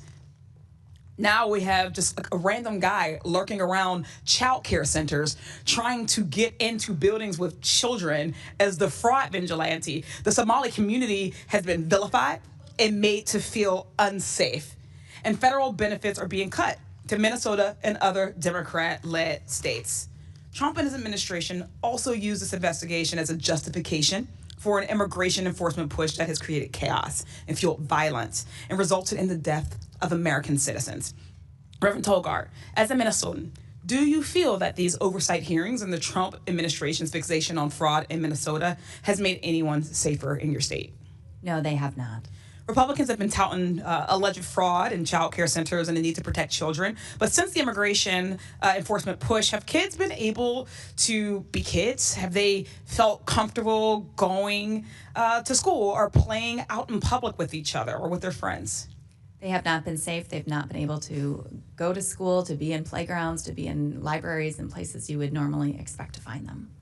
Are you worried about the long-term impact of being surrounded by violence and uncertainty and what it could have on these children? I'm deeply concerned about that, and I know that their teachers and their parents are as well. You were arrested earlier this year while protesting ICE agents and deportations. Why was it important for you and other clergy members to speak out against Trump's administration's actions in Minnesota and elsewhere? Thank you for your question. I was arrested along with 99 other faith leaders in Minnesota, many of whom could be here today, and we were compelled to action to stand on the side of the most vulnerable in our communities and those who have been facing enormous cruelty and unfair actions on the hands of ICE. And we needed to stand alongside them, as have many others in our faith traditions in history. We stand along with that great cloud of witnesses. I want to thank you for coming in today and for, of course, having the courage to stand up to the attacks against your community. This, as we can all see, was never truly about fraud. It is a part of a greater effort by Trump and Republicans to gut social services, roll back civil rights, to villainize and make others out of people who they don't want to have and enjoy the same civil liberties and rights as others in this nation. They want to strip away and have been stripping away healthcare and education, childcare funding that millions of people rely on. This investigation and these actions have only been used to harm, not to help people. And rest assured, this will not stop in Minnesota, just as it didn't stop in Chicago before that or LA before that. This is a blatant attempt, blatant authoritarian grab that the Trump administration has been persistent in. It will come to all shores if we do not all take a collective stance. But more than that, urging my colleagues in the Republican caucus or conference to take up their job and their task as a co-equal branch of government. We do not serve as the lapdogs, as the cult followers of Donald Trump, of a president. When there are abuses or overreach, it is supposed to be us that takes a stand. And I would hope that at some point in the 119th Congress, some Republican with a gavel will do so. I thank you all for your time, and I yield back. Gentlelady yields back. Chair now recognizes Mr. Donalds from Florida. Thank you, Chairman. Governor Walz, when did you first receive notice of potential fraud in Minnesota's social services programs? Social service programs in general. We knew that there was issues with the CCAP program as early as 2012, and my first days in office, we started taking action. But as governor, when were you first notified? Before I took office. All right, Governor Walz, former Department of Human Services Commissioner Tony Laurie testified that you were aware in early 2019 of fraud in 2 Department of Human Services administered programs. Is this statement accurate? Not that I recall. I'm not sure what he's speaking about. You don't remember this meeting or this notification? No, not specifically, I don't. In March of 2019, your Office of Legal Affairs reported $5 to $6 million in alleged child care assistance program fraud. In April 2019, it was also reported that the Department of Human Services lacked proper integrity controls to control fraud. Were you aware of these reports? Not specific reports, but because of that, my office, we put forward actions to address them, starting in 2019. Is it correct that your administration was aware of the Feeding Our Future fraud as early as of May of 2020, based upon regular discussions about program irregularities? I believe that's correct with the agency, the Department of Education, and then going back to USDA. I'm gonna go back. Was your office notified of these fraud allegations? Not me specifically, that they're handled internally in the investigation. It happens every day. Who was notified, Governor Walz? The agencies do their work, the commissioners, and then if someone in my office was notified, they let me know. As governor, I make, 50 decisions a day. I said I did this job for 12 years. I make more decisions in a day. Governor Walz. So someone was maybe notified, but the agencies are the ones that take the action. May I ask the next question? We have it under sworn testimony in the Oversight Committee that your former chief of staff was notified directly by these various commissioners about the fraud in Minnesota. That could be correct. So are you saying that your chief of staff didn't notify you? I'm saying I don't recall whether he did at that time or not, but we took action. So I'm assuming when we put our budgets together, based on that, we put a package together for that legislative session. Let's talk about budgets, Governor Walz. Feeding Our Future went from $307,000 in 2018 to $199 million in 2021. Are you aware of this increase in budgetary costs from Feeding Our Future? Not specifically, but I know it increased during the pandemic. The Housing Stabilization Services went from $27 million in 2021 to $105 million in 2024. Are you aware of this increase, Governor Walz? Not specifically, but I know it increased. Autism centers went from $24 million in 2019 to $342 million in 2024. Are you aware of that? Not specifically again, but yes, we know the budget's increased. Integrated community supports went from $4.6 million in 2021 to $170 million in 2024. Are you aware of that?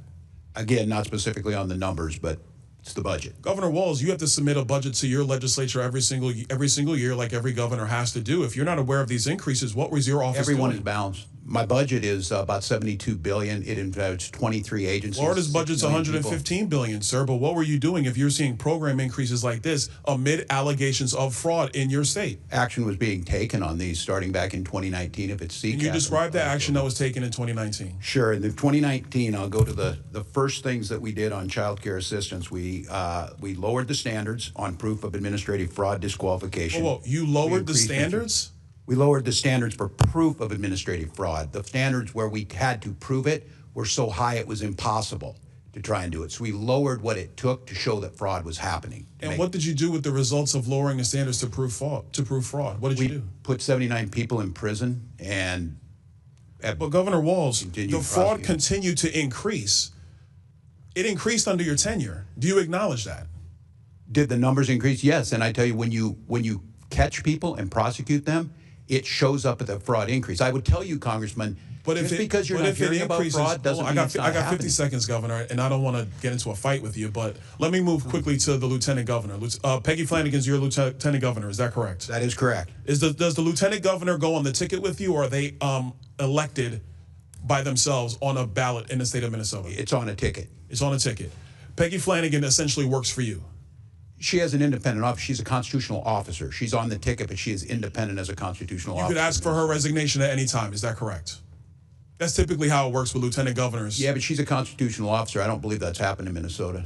Peggy Flanagan is, there are accusations that she was intimidating whistleblowers. There was a meeting on April 12th of 2024 where she went on stage and publicly denounced whistleblowers in the state of Minnesota, calling them losers in their mother's basements. Is this the type of treatment that your administration allows for whistleblowers in Minnesota? I'm not familiar with that. Are you aware of any intimidation of whistleblowers in the state of Minnesota? There are 30 whistleblowers who have given letters to this committee on the record saying that they have witnessed, they have been subject to intimidation by your administration because they were trying to stop the fraud in Minnesota. I encourage them to go to the OLA and the independent sources in Minnesota that are the OLA, you're the governor. No, the OLA is the independent. But sir, you're the governor. Auditor. Why don't you take responsibility for what's going on in your state? We do take responsibility. None of those people, I'm telling you, I have no knowledge. But you lost billions of dollars of American taxpayer money in the process, Governor Walz. We prosecuted these people, Congressman. I think Florida has fraud. I would argue that the prosecutions have largely come from the federal offices that's as not how opposed to the this state works. offices. You know that we refer them What do you to mean them that's not how it works? That's exactly partners. how it works. They're partners.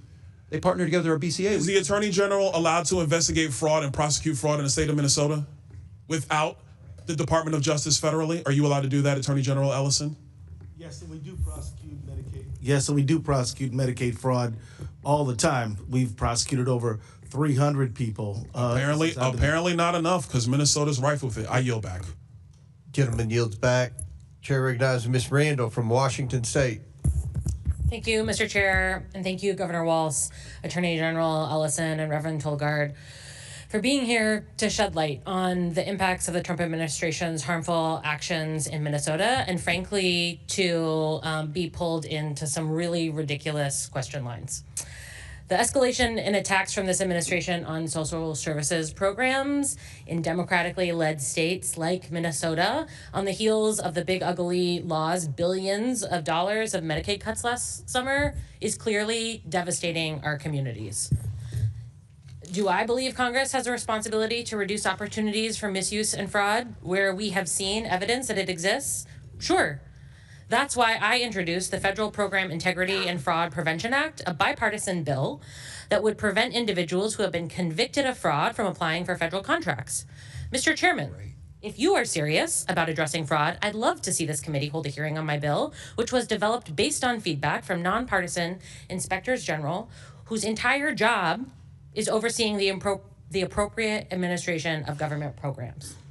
And let me remind my friends on the other side about Mississippi, a state with Republican leadership where over $77 million in temporary assistance for needy families funds were misused. One of the perpetrators of that fraud, former NFL quarterback Brett Favre, who received $1.1 million from the government for speeches he never made. Congressional Republicans' response was to invite Favre to come testify before the Ways and Means Committee about how we should strengthen oversight of federal welfare programs. Because I'm sure he had some good advice about that. Meanwhile, my Republican colleagues are villainizing entire minority populations because of the actions of a few. We have a word for that. I also have a lot of Republican colleagues here who talk about being fiscally responsible and reining in federal spending. Again, I also believe we should be fiscally responsible. But to me, responsible governing means that we invest in transformative universal health care that saves us money in the long term. Childcare policies that give the budget back $7 on the dollar spent in long-term costs for the children who benefit. Policies that will actually save our country money in the long run and contribute to strong society and strong economy. Not slashing social services, not defunding hospitals, not eliminating childcare programs.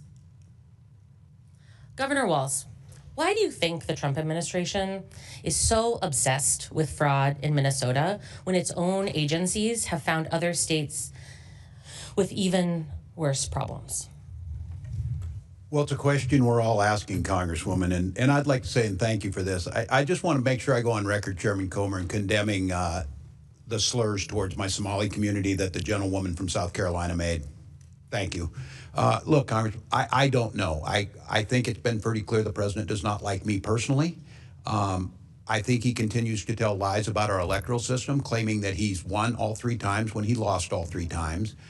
I think he has people around him who were trying to find quotas around immigration, and they saw a perfect storm, if you will, that included some Somali folks and a whole lot, if we're going to condemn folks, there's no Somali folks in the Epstein files, things like that, we know. But I don't know. It's an obsession, and I come back to it again. I think it's because we are so ideologically opposed to making children go hungry, people go unhoused. We invest in education, we invest in research, and we believe everybody has a place. And so I think it's just personal about how we do business. Thank you so much. I could not agree more. There are also reports that as many as 50 prosecutors in the U.S. Attorney's Office for Minnesota have quit in the last 12 months. They used to have 70 prosecutors. Now some reports say they have as few as 17. Many of those who left include the very same prosecutors who were prosecuting the Feeding Our Futures fraudsters. How has this flight impacted your efforts to fight fraud in Minnesota? Well, it's made it very difficult. And I think for all of my friends on the Republican side, we welcomed the Republican folks, the attorneys over at the U.S. Attorney's Office who were good at helping us as partners. We turned this over to them. They prosecute, they put people in jail. They're not there now. There's nobody doing this. And I will remind this committee, the U.S. attorney was in front of a federal judge yesterday being threatened with jail because of what's going on in that office. And from my perspective, who's prosecuting trafficking, drugs, murder, and fraud? And so we want them. If you could do anything, Chairman, call the president in time to put some U.S. attorneys over there to prosecute fraud. I'll sign on with you. Thank you, Governor, and thank you, Mr. Chair. Chair now recognizes Chairman Burchett from Tennessee. Say that with disrespect in your voice, Mr. Chairman. Governor, you mentioned that President Trump lost all 3 times. I believe that's an error, and that's a conspiracy theorist. I believe you spoke in error there, but no, he lost Minnesota all 3 times. Okay. Well, I'm glad you corrected that. He doesn't agree with that, I don't care. We're good. Have you ever used taxpayer funds directly or indirectly to take action against individuals suspected of disclosing potential wrongdoing within a government entity? I have not. Well, almost 30 whistleblowers accuse you and your administration of retaliation. Would you say that's a conspiracy then? I can't speak to what they said. I can tell you it didn't happen. Okay. Are you aware of reports alleging state officials have engaged in retaliation against whistleblowers? No, I'm not. Not specifically, no. You're not aware of that when 30 have come forward? Okay. I am not. I believe these are okay. Internet. We have options. The OLA, we have independent folks that they can come to, and I encourage them. It's against the law in Minnesota. I have executive orders. It's against the law here, but it doesn't stop it. What actions have you taken to protect whistleblowers in your state, sir? And has anyone faced consequences for retaliation? If so, who? Well, in Minnesota, we have nonpartisan legislative auditor. We have zero tolerance. The Minnesota Whistleblower Protection Act prohibits retaliation. I signed executive order in 2025, added protections. The law explains and clarifies protections around what reports are protected and who can report issues. They're strong. When I was here, I was an advocate for the IGs, and I think that's well known in my 12 years here that we need them. Okay. Well, a whistleblower told our office that her supervisor at the Minnesota Department of Health and Human Services threatened to make her job difficult. And the supervisor that did that later received a promotion. Would that surprise you? And can you confirm if this account is accurate? No, I can't confirm it, and I don't make HR decisions. But when I'm being very clear about this, there's a zero tolerance for whistleblower retaliation in Minnesota. Can you? How can any agency combat fraud when retaliation goes unchecked? It makes it more difficult. That's why we don't allow it. Do you think that any the fraudsters sent stolen funds to Somali terrorist groups? Pardon me? Do you think that any of the Somali folks that received funds sent any of that money to any of the stolen funds to Somali terrorist groups? There's been reports done and investigations done on this, and I don't believe there's any proof to support that. Okay. Mr. Attorney General, do you recall a December 2021 meeting with individuals connected to Feeding Our Future, during which you stated there will be cases that you know, I want you to feel free to call me directly, and then I call up and what's the problem? And let me tell you, just letting the inquiry from AG is sometimes enough to make people knock it off. Congressman, yeah, I was at a meeting like that. Let me just say that I've reported on this numerous times. I've been in front of a committee in the Senate. I'm here today. I was in front of a state House committee. This is a widely discussed matter, and I've been fully transparent. But let me just be clear. These people were fraudsters, as everyone here agrees. They were liars. They lied to me. They lied to courts. They lied to everyone. And I would like you to know that I do meet with community meetings all the time. I mean, it's a regular part of my job. Nothing unusual about me meeting with people. Nothing unusual about me telling people if you got a problem, my office will try to help you. But these people were liars and fraudsters. Okay. The main thing is I'd like you to know is that we're down so many federal prosecutors that it has put our ability to hold these people accountable definitely at a loss. Yes, sir. 8-hour days do get long. In September of 2022, you issued a press release titled, "For 2 years, Attorney General Ellison's office has held Feeding Our Future accountable." Does that sound familiar? Thank you for the question, Congressman. Let me tell you, the Department of Education... Does it sound familiar or not, sir? It certainly does. And the Department of Education... How much did you receive in campaign contributions from individuals charged in the Feeding Our Future case? Every campaign donation I got was returned to all authorities. Okay. Everybody knows about the $250 million in fraud for Feeding Our Future case, which was prosecuted by the U.S. Attorney's Office in Minnesota. But there were just 2 other large site sponsors that you settled with instead of prosecuting them. Why did you not prosecute Partners in Quality Care or the Gar Family Services? Because my office doesn't have jurisdiction to prosecute in those cases. Well, you allowed them to dissolve, but no one was prosecuted. And PIQC they still may be, sir, PIQC is accused of $300 million in fraud as significant assets, yet no charges and no attempts to recover taxpayer money. I'll remind y'all, $19 billion. I was a state legislator, and I can remember when our state budget was $19 billion. This is money that's been stolen, and it will not be recovered. And you all are to blame, and every dadgum one of you all ought to step down. Thank you, Mr. Chairman. Gentleman yields back. Before I recognize Mr. Bell, Mr. Donald, you have a UC? Yeah, I ask unanimous consent to enter into the record an op-ed from the Minnesota Star Tribune, authored by Jim Nobles, the former Minnesota legislative auditor, dated December 29th, 2025. Without objection, so ordered. Chair recognizes Mr. Bell from St. Louis. Thank you, Chair, Ranking Member, and our witnesses for being here today. My Republican colleagues have called this hearing today once again to divert the public's attention from the dangerous threats that they themselves have created for the American people. They have chosen to turn a blind eye to the escalating public safety crisis in Minneapolis, Minnesota, fueled by the deployment of ICE agents under the direction of President Trump. On December 1st, 2025, this administration launched Operation Metro Surge under the false pretense of promoting public safety in Minneapolis. Since then, we have witnessed several deaths, including the brutal killings of Renee Good on January 7th, 2026, and Alex Preddy only a few short weeks later on January 24th. News reports state that in 2026 alone, there have already been 8 additional deaths at the hands of federal agents. We are now living in one of the deadliest periods on record, with more deaths carried out by ICE agents in recent years than at any time since 2004. Under this administration's direction, masked agents have inflicted trauma that will remain in these communities and neighborhoods. There's a lack of accountability and justice.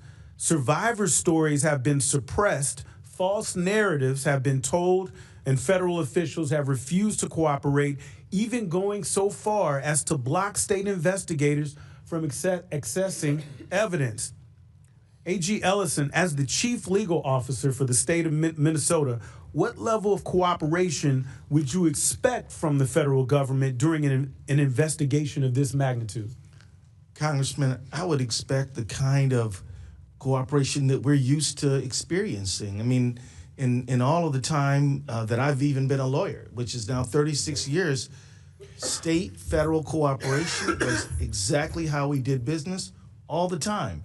We are very proud and love working with our FBI agents, DEA agents, ATF agents. It's a regular thing. This is what's strange and unusual. And has the lack of cooperation and unclear communication from the federal agencies undermined the investigations into the death of Renee Good and Alex Preddy? It certainly has. We have been denied access to critical evidence in this case that we would need to evaluate this matter based on use of force analysis. Which is befuddling to me, because as a former prosecutor, I've led serious and thorough investigations in pursuit of justice. I can say that what we have seen by DHS, DOJ, and the FBI is the complete opposite of a detailed and thorough investigation into the wrongdoing of ICE officials. And let us be clear, despite what President Trump would have the public believe, those agents remain on the streets of Minnesota. These actions are not isolated incidents. We've seen similar events taking place across the nation in Illinois, North Carolina, and California, to name a few. We have heard directly from survivors about the cruelty and mistreatment they endured by ICE agents, and we have seen the individuals appointed under President Trump to head these operations evade justice and not be held accountable for their actions. We can't stand by and allow this to continue. Those responsible for these actions must be held accountable, and survivors and their families deserve answers and justice. Which is why, Mr. Chair, I move that pursuant to Clause 2, subsection K6 of House Rule 11, the committee shall subpoena Greg Bovino to testify before the House Committee on Oversight and Government Reform. A motion has been made. The committee will hold this motion in abeyance until the end of today's hearing. The committee will now proceed with today's hearing. I yield the remainder of my time to the ranking member. I'd like just to provide just a few of that time to the Reverend, who wanted to make some additional comments about something that was said earlier in the hearing. You have 30 seconds. Thank you. Just following up on Matthew 25, I am so proud of the countless ways that Minnesotans, Christians, and people of other faiths and moral conscience have stepped forward to show love of neighbor and to come alongside those who are suffering most in this time. There is no greater example of living out the teachings of Christ and caring for the least among us than what we've seen in Minnesota these past few months. Thank you. I yield back. Gentleman yields back. Before I recognize Mr. Perry, I have a unanimous consent to enter into the record an article from Alpha News where U.S. Attorney Rosen stated, and I quote, "We have more than adequate staffing to carry out the fraud. We have been reinforced in dramatic numbers by the Department of Justice and by other departments of the federal government." He also said fraud investigations are increasing in pace. Fraud prosecutions, you will see, are going to be dramatically increasing in pace. According to Rosen, if you're committing fraud in the state of Minnesota, it's really not a good time to be doing so. Just wanted to enter that article into the record without objection, so ordered. Chair now recognizes Mr. Perry from Pennsylvania. Thanks, Mr. Chairman. Governor, good to see you again. You're an Army guy. I'm an Army guy. What's, as governor, one of your primary responsibilities, keep your citizens safe, right? I think we could probably agree on that. We might not agree on much, but we could probably agree on that. And I heard you talk earlier about working with federal partners. Now, there's a lot been discussed here about fraud of various kinds, but I want to talk about something that seems to me, quite honestly, a dereliction of duty, or certainly a huge lapse in judgment. And you were governor in October of 2023, right? I just want to make sure That's we're correct, on the same page here. And you signed the Minnesota Driver's Licenses for All Act. Is that correct? That's correct. That's correct, right? So now, look, I'm not going to hold you to knowing every single thing in these laws. There's a lot of paragraphs and wording and so on and so forth. But under your law that you signed, it prohibits the disclosure of information contained in the license or identification card applications for enforcing Title VIII of the United States Code. Just to make sure, are you familiar with what Title VIII deals with? I'm not specifically. Okay, so it deals with immigration, nationality, and aliens. Particularly, the law that you signed eliminates the requirement for Social Security numbers or proof of lawful presence. And furthermore, it's a violation under Section 14.4 of your code for anybody to research that. As a matter of fact, immigration status is classified as private under Section 13.18. So literally, the federal government, your partner, as you said, we work with our federal partners, can't use that driver's license information regarding people that are here illegally. Now, I don't understand the connection between the driver's license and the immigration piece, I guess. well, they can't because, well, let me make the connection for you. According to the Secretary of Transportation, 1/3 of Minnesota's non-domiciled commercial driver's licenses were issued illegally. Do you have a video ready to play for me? Can you play it now? This is what happens, Mr. Governor. This is what happens when you issue driver's licenses to people illegally. He is on the northbound lanes of 61 going the wrong way. You can see I'm going southbound on 61. He's in the northbound lanes on Highway 61. And crossing over there. And thank God, I don't know how much that thing weighs, 60, 80,000 pounds, 60 miles an hour. 18-wheeler. You can cut the video.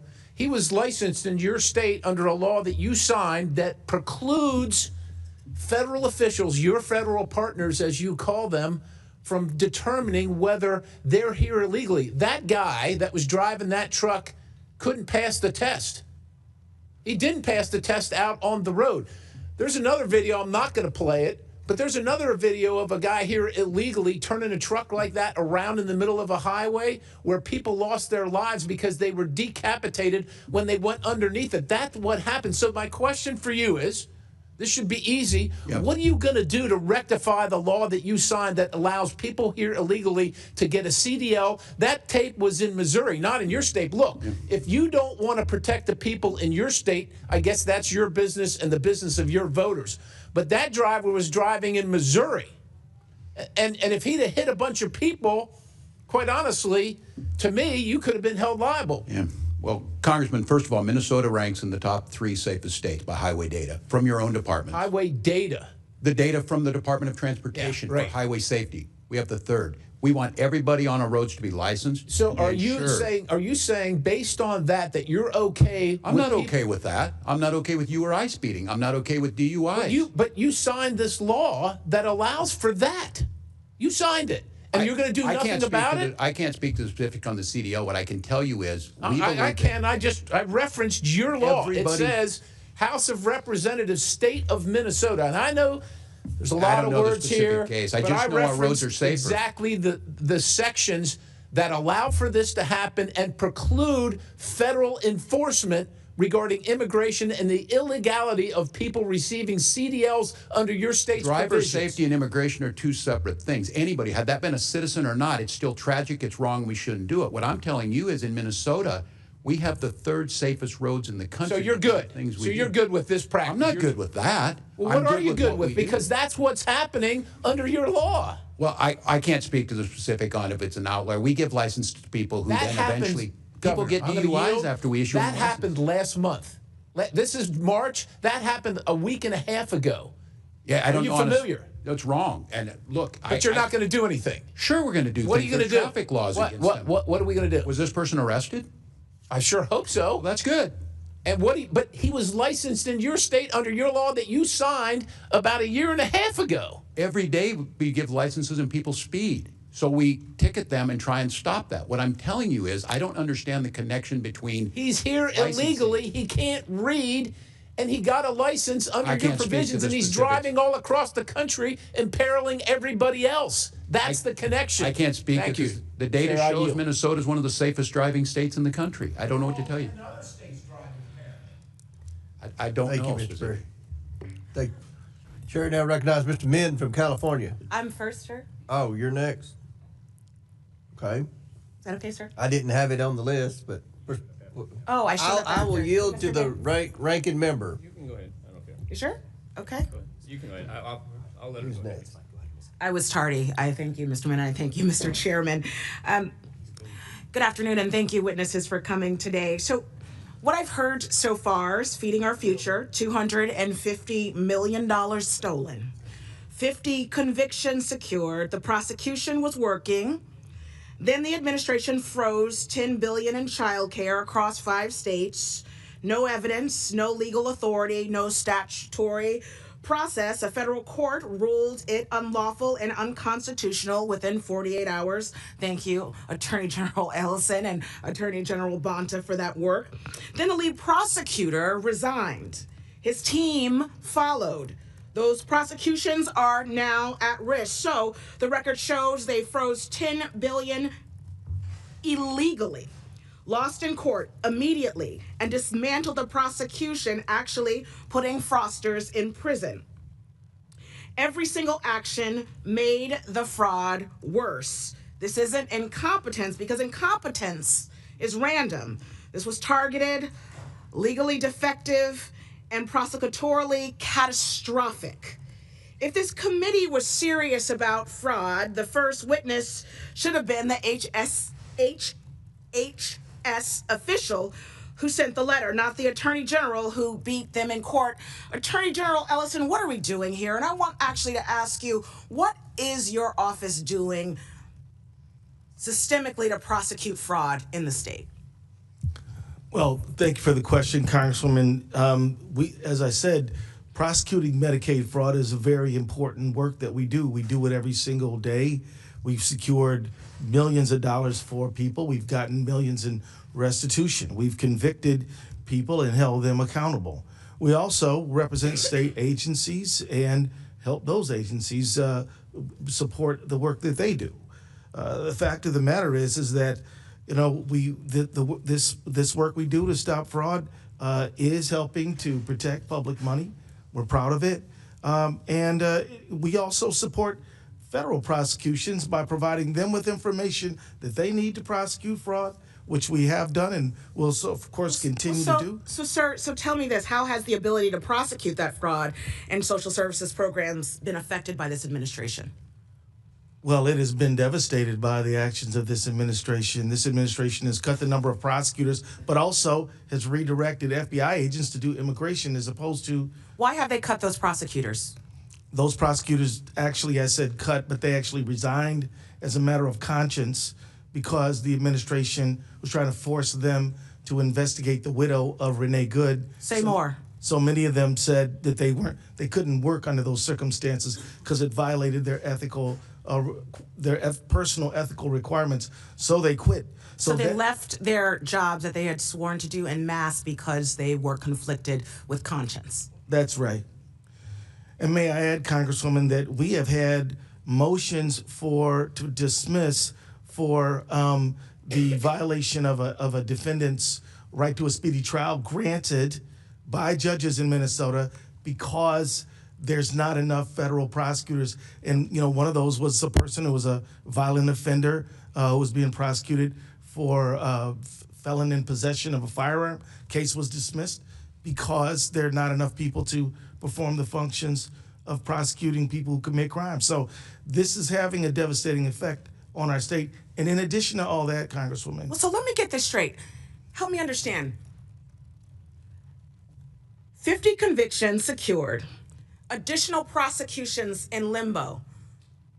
The administration's prosecutors have quit because the staging of how this all works, they believe, and they have said on record, is immoral. Why are we here? I've been wondering that, Madam. Because aren't you saying that you would love for the prosecutions that are dangling in the wind, you would love for those folks to face justice? Absolutely. Stealing public money is So the ask repugnant. would be then to the administration for what? With this committee here, I think your colleague, or the governor of your great state, said you want more federal prosecutors on this case. Yes, but it also, we should go back to the Hippocratic Oath of do no harm. I mean, it would be good to just stop doing things that shouldn't be done, such as demanding that prosecutors investigate Renee Good's widow. Right. That's right. Well, I want to thank you all so much for coming today. And to the Reverend, I was able to come to your state briefly. And like one of my colleagues said, I did go by the site of Miss Good's death. And it was heartening to see the solidarity in your community. There were about 150 Christians reciting the Lord's Prayer over and over and over. You all are showing us what good really means. Thank you so much for being here today. Right. And I'll yield back. Gentlelady yields back. Chair recognizes Mr. Crane from Arizona. Thank you, Mr. Chairman. Thank you to our guests for coming today. I want to start with you, Attorney General Ellison. In an interview with CNN host Laura Coates, she asked you about whether or not you did enough to stop the fraud. Do you remember that interview, Attorney General? Congressman, I got to admit that I don't remember the details. Can we play the video, please? So, to refresh Mr. Ellison's memory. Are we ready to? It may take us a second on that. I'm sorry. Okay, I'll just tell you what you said when she asked you if you'd done enough to stop the fraud, and she mentioned the $9 billion. You said, "Of course we have done enough. We're doing more every single day. This is a political matter. This is not a serious thing." Do you remember saying that, Attorney General Ellison? I remember the conversation. What I remember was that I was lamenting the politicized nature of this very serious problem. You said it's not a serious thing. So now you're saying fraud is a serious thing. Okay, well that's not what you said on CNN, Mr. Ellison. You said this is a political matter, and this is a quote. This is not a serious thing. So I notice you're changing your tune now that you're before the House Oversight Committee. I would have to. Do you understand, Mr. Attorney General, why this adds gasoline to the fire when Americans are so frustrated with this government for their out-of-control spending and the amount of money they pay in taxes, and then to see $9 billion of it, an estimate of $9 billion getting stolen of their taxpayer dollars and being used to fund cars and vacations and homes and even fund terrorism? Do you understand how statements like that throw gasoline on the fire, sir? Congressman, I believe that you are mischaracterizing what I said. No, I actually read you the quote. I'm not and mischaracterizing Mr. Crane, that video's it all. ready if you still want it. It's up to you. Yeah, let's play it, please.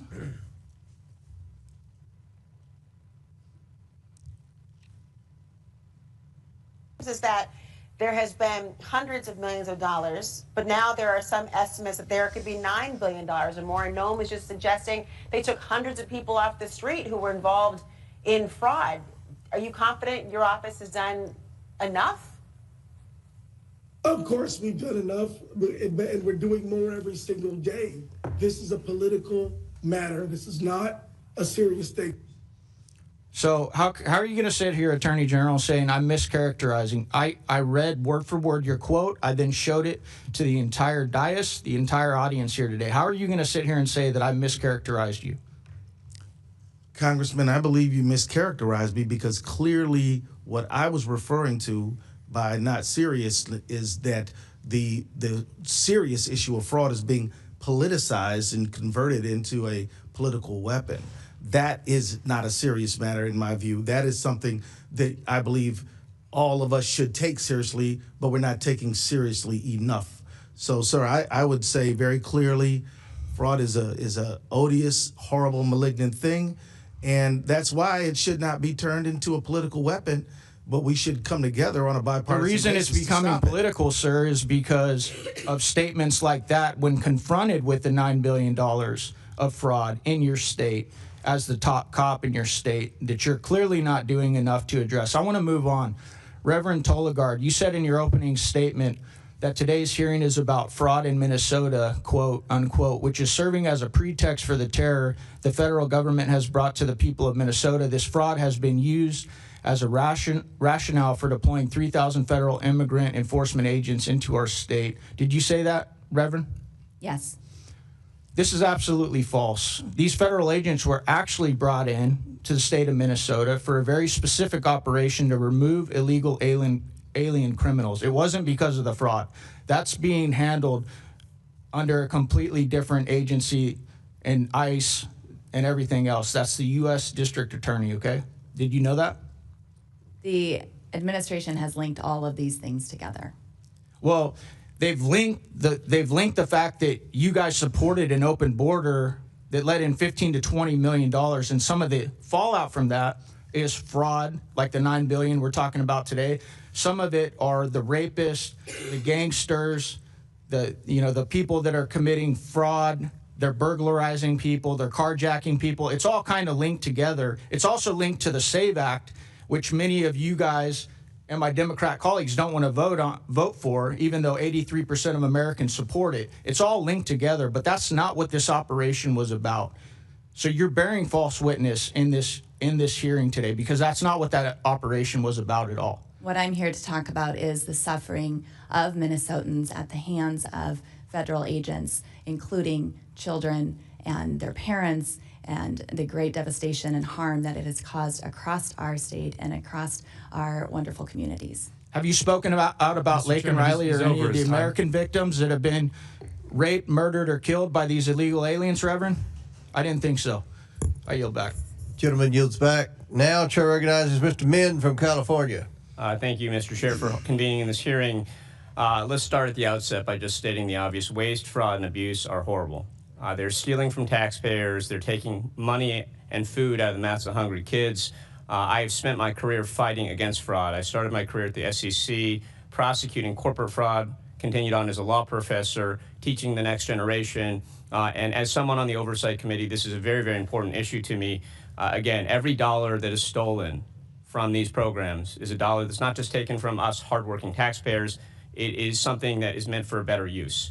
And so I appreciate the gist of this hearing, but as I pointed out in prior hearings on allegations of fraud in Minnesota, the singular and exclusive focus on the Somalian community in Minnesota seems very partisan and wrong, because we know there's massive fraud across this country, particularly in southern states, including states like Florida and Mississippi. Mississippi is still at trial right now over $77 million in welfare fraud. Federal prosecutors have recently arrested a Russian national accused of submitting billions of dollars in fraudulent schemes in Texas and Florida. And of course, Oklahoma and Alabama consistently rank as the highest states when it comes to SNAP fraud. And yet we've only focused on Minnesota. Why?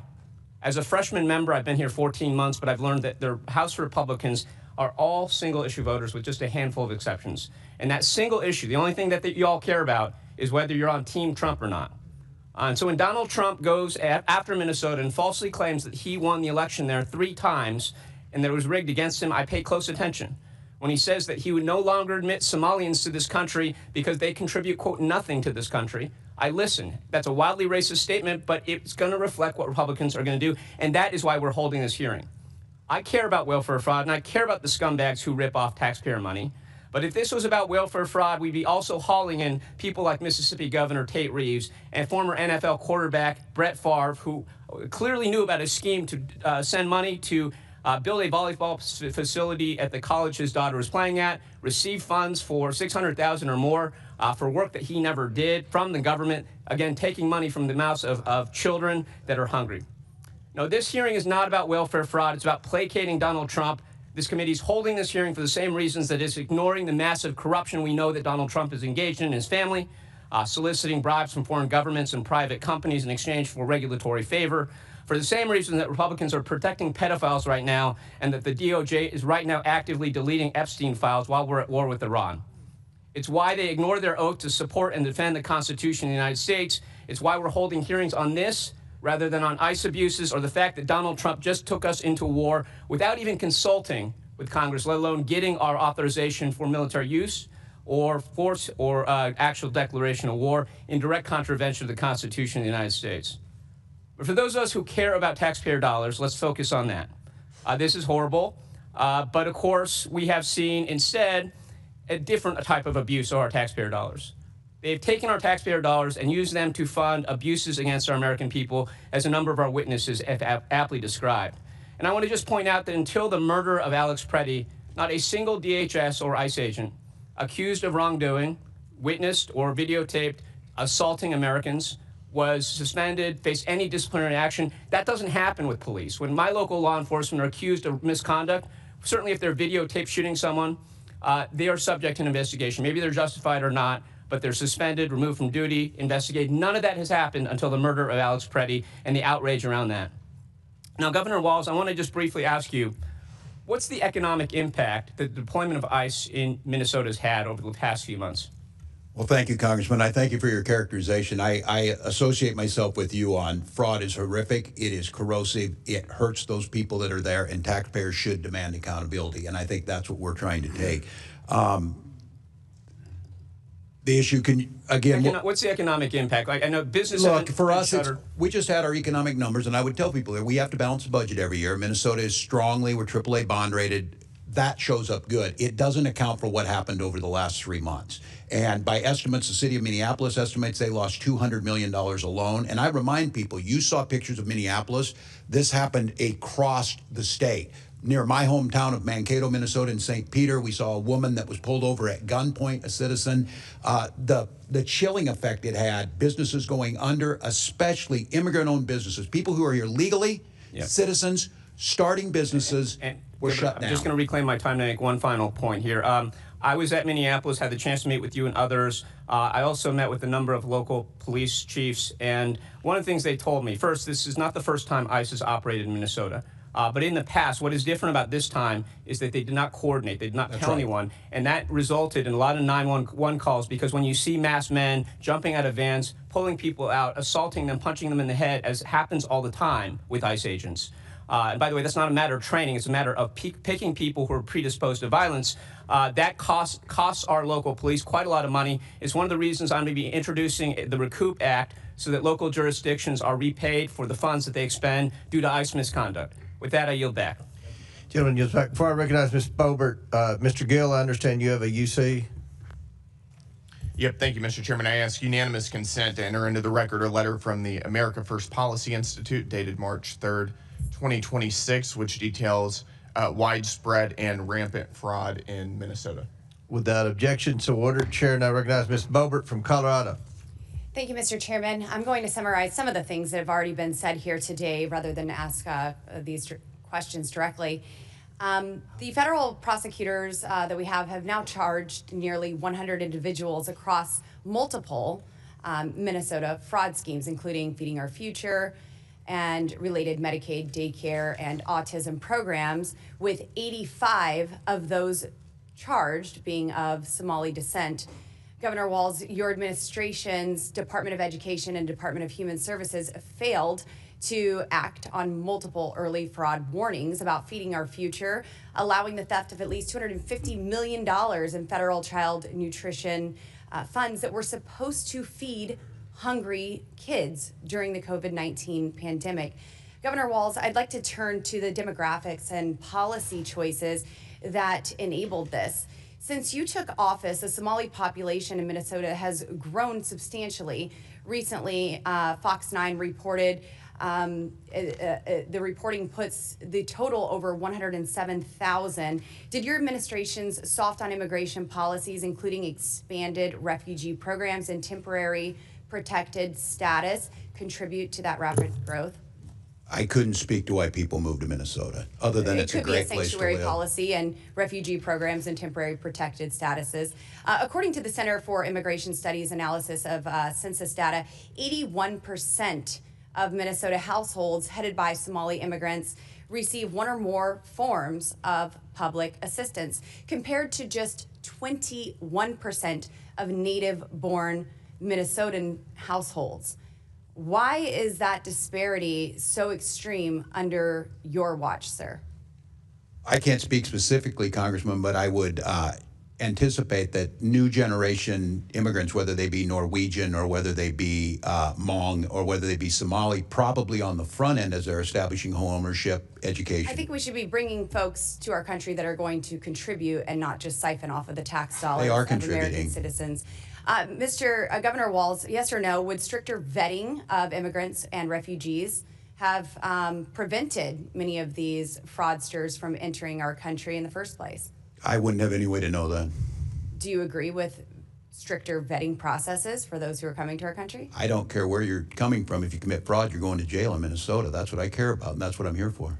Yes or no, should Somali immigrants or any other immigrants who defraud American taxpayers and steal funds intended for hungry children be deported immediately? That's a decision for the federal government. You're responsible for immigration. Governor Walz, do you know who Victoria Eileen Harwell is? I do not believe I do. What about American Mafalda Tyer? I don't believe I do. There. These are Minnesota women who were brutally killed by illegal aliens in your state. You don't know who they are, so I would also assume that you did not attend their vigils or speak out to their families when they were brutally killed by illegal aliens. I'm not familiar with both of these, no, Congresswoman. No, just the hard-hitting CNN ones. Yes or no, would you support ending Minnesota's sanctuary policies to stop these fraudsters and murderers from using your state as a safe haven? Well, as I said on June 12th, we don't have sanctuary policies, and Tom Holman reiterated that here in the past few weeks that we do not either, and that we are cooperating Will you as direct, thank you, Governor, will you direct local law enforcement to fully cooperate with ICE and federal agents and follow federal immigration laws that are currently on the books? They do. If they want to do more, they can, but we have a floor that they have to. And that's been proven time and time again in Minnesota over this. That's why they're leaving, because we had cooperated. Okay. Final question for you, Governor. There are multiple documented reports of Somali immigrants entering sham marriages, including siblings and close family members, solely for immigration purposes. Are you aware of these reports, and what, if anything, has your administration done to stop this kind of immigration fraud happening in your state? States are not responsible for immigration screening, and I'm not familiar with what you're You're not responsible for any vetting whatsoever?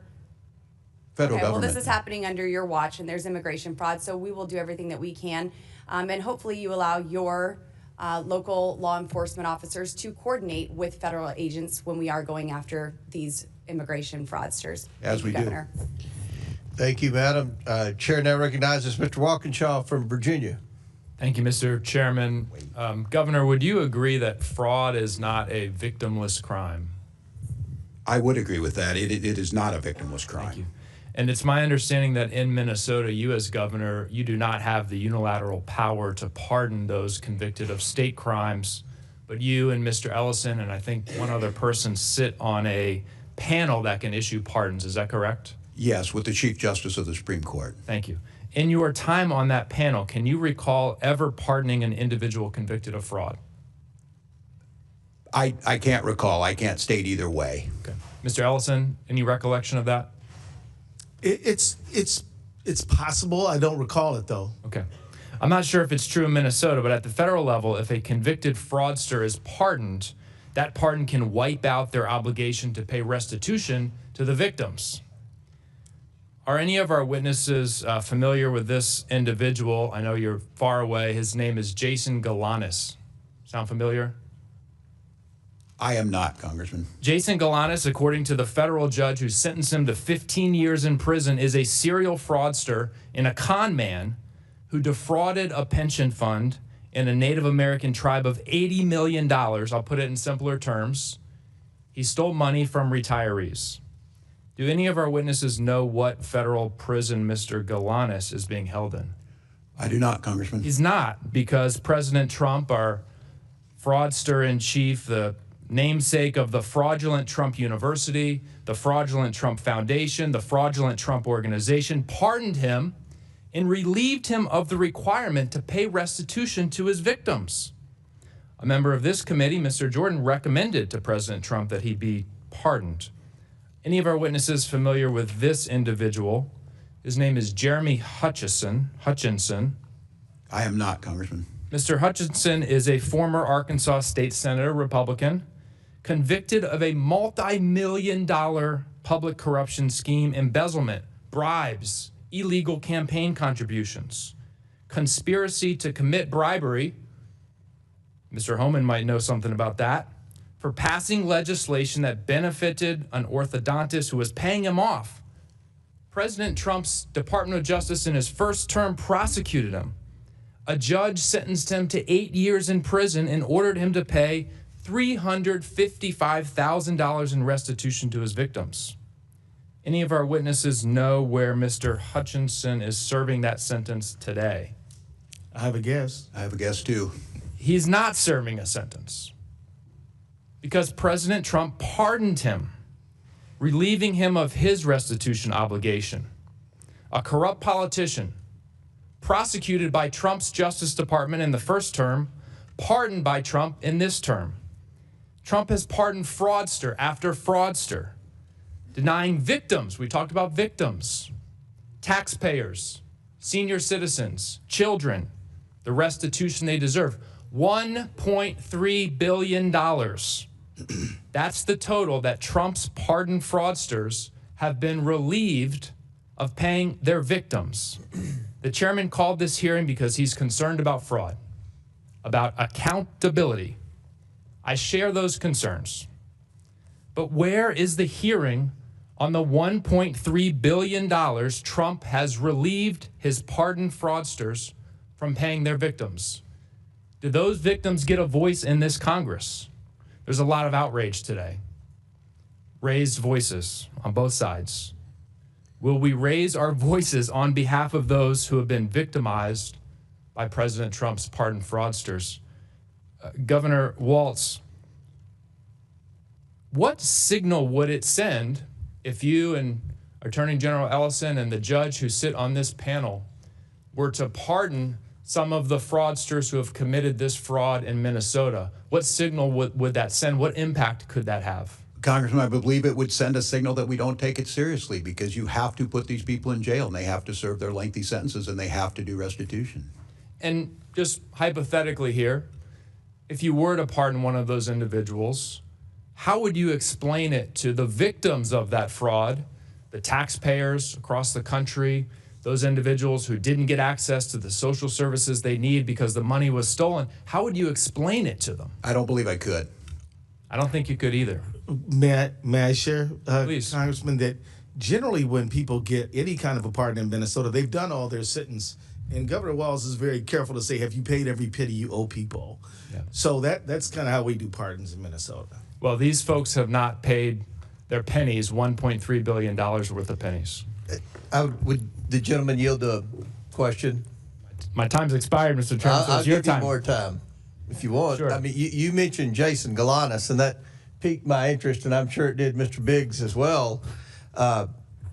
And I think, and you are correct, he did defraud an Indian or a Native American pension fund. Do you know who his partner was? I know all the background of it. The point is, he stole money from Would you people. state who his partner was? It was Hunter Biden.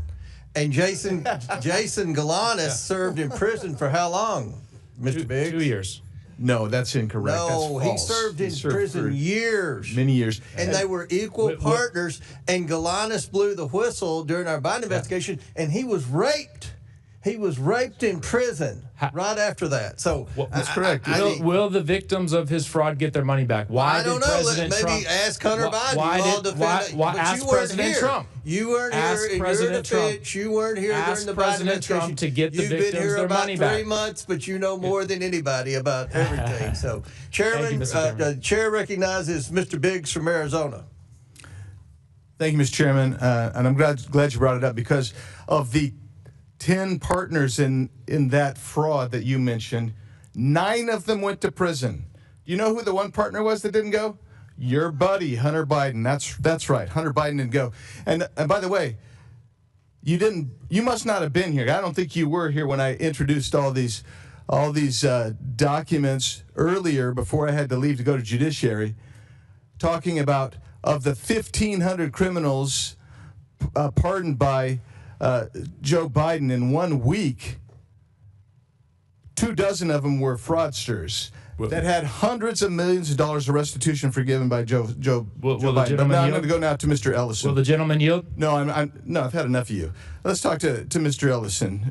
Mr. Ellison, isn't it true that when you were a member of Congress, you sponsored the Money Remittances Improvement Act of 2014? It was H.R. 4386. Do you remember that? Congressman, I think that's accurate. Yeah, I mean, I get you. We all introduced lots of bills. But that bill's purpose was to give more authority to states to investigate remittance payments. Do you remember that? Congressman, I believe that the purpose of that bill was to facilitate financial transactions for Minnesotans who needed them. Well, in reality, you shifted remittance payment investigations to the states, and that was supported by the Somali American Remittances Association. You may not remember that, but that was. Congressman, could you remind me, did that bill ever pass? H.R. 4386. So it was supported by the Somali American Resistance Association, and it was so important to you. You said, quote, "This is a great day for diaspora communities around the country, including the Somali and Hmong communities." And that's something you said, and we know that the Somali population in Minnesota supported that bill. That bill was passed, I believe, in 2014. Minnesota started identifying large numbers of remittances payments going overseas. And isn't it true that within 4 years of the bill passing, more than $100 million had been flown out of the Minneapolis airport by Somalians? Do you know that? I don't have the information on that. And then over the last 2 years, the TSA has identified over $700 million being flown out and linked to Somali travel. Are you familiar with that? No, sir, I don't have the data on that. Under your tenure as the AG, the amount of remittance payments going to Somalia, which, by the way, some estimates as high as 40% of all Somalia's GDP comes from those remittance payments, and roughly 40% of families in Somalia receive some benefit, economic benefit directly from some remittance payments. So, moving from that, do you know Salim Saeed? That name is not familiar to me, sir. Ikram Mohammed? No. Abshir Omar? No. Okay, so in 2021, you met with a group of Somalis, business people. Those 3 people were there. Safari Restaurant, Partners in Quality Care, also known as Parties in Nutrition, some of their named partners, and Feeding Our Future representatives, including Abshir Omar, who said they were having difficulties because they were being investigated, and that conduct is very racist, xenophobic, and Islamophobic. Do you remember that meeting? Yes, I do, and I'll tell you that these are people who were fraudsters. They lied to me. They lied to the judge. Yep. They lied to state agencies. And that's why we contributed to them being convicted. Well, let's go on from that, because you may not remember some of the things you said to them specifically, and maybe we should play this video. I don't know if do we have the video queued up? If we have the video queued up, well, that's fine. Let's do it.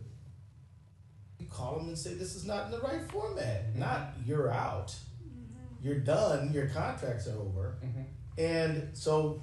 This has my attention. I'm extremely frustrated by it, but we are in the middle of a battle with the agencies now. And I can tell you this. Walz agrees with me that this piddly, stupid stuff running small people out of business is terrible. Because what you thought was terrible there was that these people were being investigated for fraud. And you later took $10,000 in campaign donations from these same individuals. Do you remember that? I would disagree with that characterization entirely, sir. I'm sure you would. No, what I because it's surely uncomfortable for you. But you took $10,000 from those same people that were ostensibly supposed to be investigated. Yeah. No, that's actually inaccurate. No, it's not inaccurate. Well, it is. First of all, you're entitled to say it's inaccurate, but the facts are the facts. And my time's expired, Mr. Chairman, but I do have some UC requests. Go ahead. Thank you, Mr. Chairman. Minnesota AG, who took $10,000 from convicted scammers, dismisses fraud scandal as political theater. Without objection. Amy Bach alleges Governor Tim Walz, Attorney General Keith Ellison knew of Minnesota fraud. Without objection. Walz and Omar using ICE operations to distract from fraud scandal. Without objection. Tim Walz accused of stonewalling key probe as Somali fraud sweeps his state. Without objection. Conservatives blast Dems. Walz for likening ICE agents to Nazi police force. Without objection. Tim Walz urges Minnesotans to resist federal occupation. Without objection. Tim Walz was a COVID-19 tyrant. Without objection. Anti-ICE agitators set up blockade on Minneapolis Street to check drivers' license plates. Without objection. Minnesota Attorney General's legal opinion could threaten some county agreements with ICE. Without objection to order. ICE restricted from Minneapolis-owned parking areas under Mayor Fry orders. Minnesota mom jailed over COVID accuses Walz of tyranny. Minnesota grandma jailed for defying Walz COVID lockdown order warns you do not want tyranny at this level. And mother ponders. And that's all I do. Without objection to order. Chair now recognizes Ms. Presley from Massachusetts. I've been in Congress now for almost 8 years, and one of the most meaningful moments that I experienced here was in the Committee on Oversight and Reform under the great Chairman Elijah Cummings. It was the first hearing to take place that I introduced in the House of Representatives on the epidemic that is childhood trauma. Though I represent the Massachusetts 7th, one through line has remained true in my travels and conversations from Massachusetts to Minnesota to Illinois to Texas, and it is the devastating impacts of Trump's terror campaign on our nation's children. This administration's policies, including but certainly not limited to Operation Metro Surge, in my opinion, I would characterize as child abuse, child neglect, and inflicting childhood trauma. We are experiencing in real time the compounded adultifying of our children, where increasingly so a childhood is a privilege instead of a right. I'm reminded of a conversation I had recently at the airport where a dad approached me to talk about his 6-year-old son who returned home from school pleading and begging for his parents to give safe haven to his classmate, his best friend, for fear that if they did not do that, that he would be deported. No child should have those concerns or carry that heavy burden, but this is the reality for our nation's children under Donald Trump's America. Frederick Douglass said it is easier to build strong children than to repair broken men. We are certainly not building strong children. In my district, the Massachusetts 7th, Eleni was only 2 weeks old when her father was wrongfully taken by ICE, a trauma that she will carry for the rest of her life. Again, so far I'm speaking about the pleas of a 6-year-old and the policy, the family separation of a 2-week-old. In Minnesota, Liam Ramos was only at the age of 5 years old, was detained by ICE and sent to Texas, and he'll carry that trauma for the rest of his life. There are the children that are directly impacted. Then there is that secondary trauma for those who have bore witness.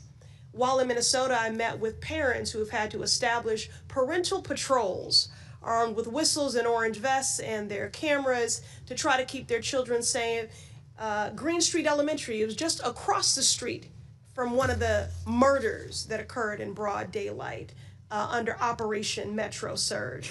Around the country, the children of Renee Good, Keith Porter, Geraldo Campos, and dozens of other children whose parents were killed by ICE agents will carry that trauma the rest of their lives. Trauma in their bodies, their classrooms, their sleep. It shows up in the ways they cling to their parents at school drop-off, in the silence of a child who used to speak freely, in nightmares that no child should be visited by.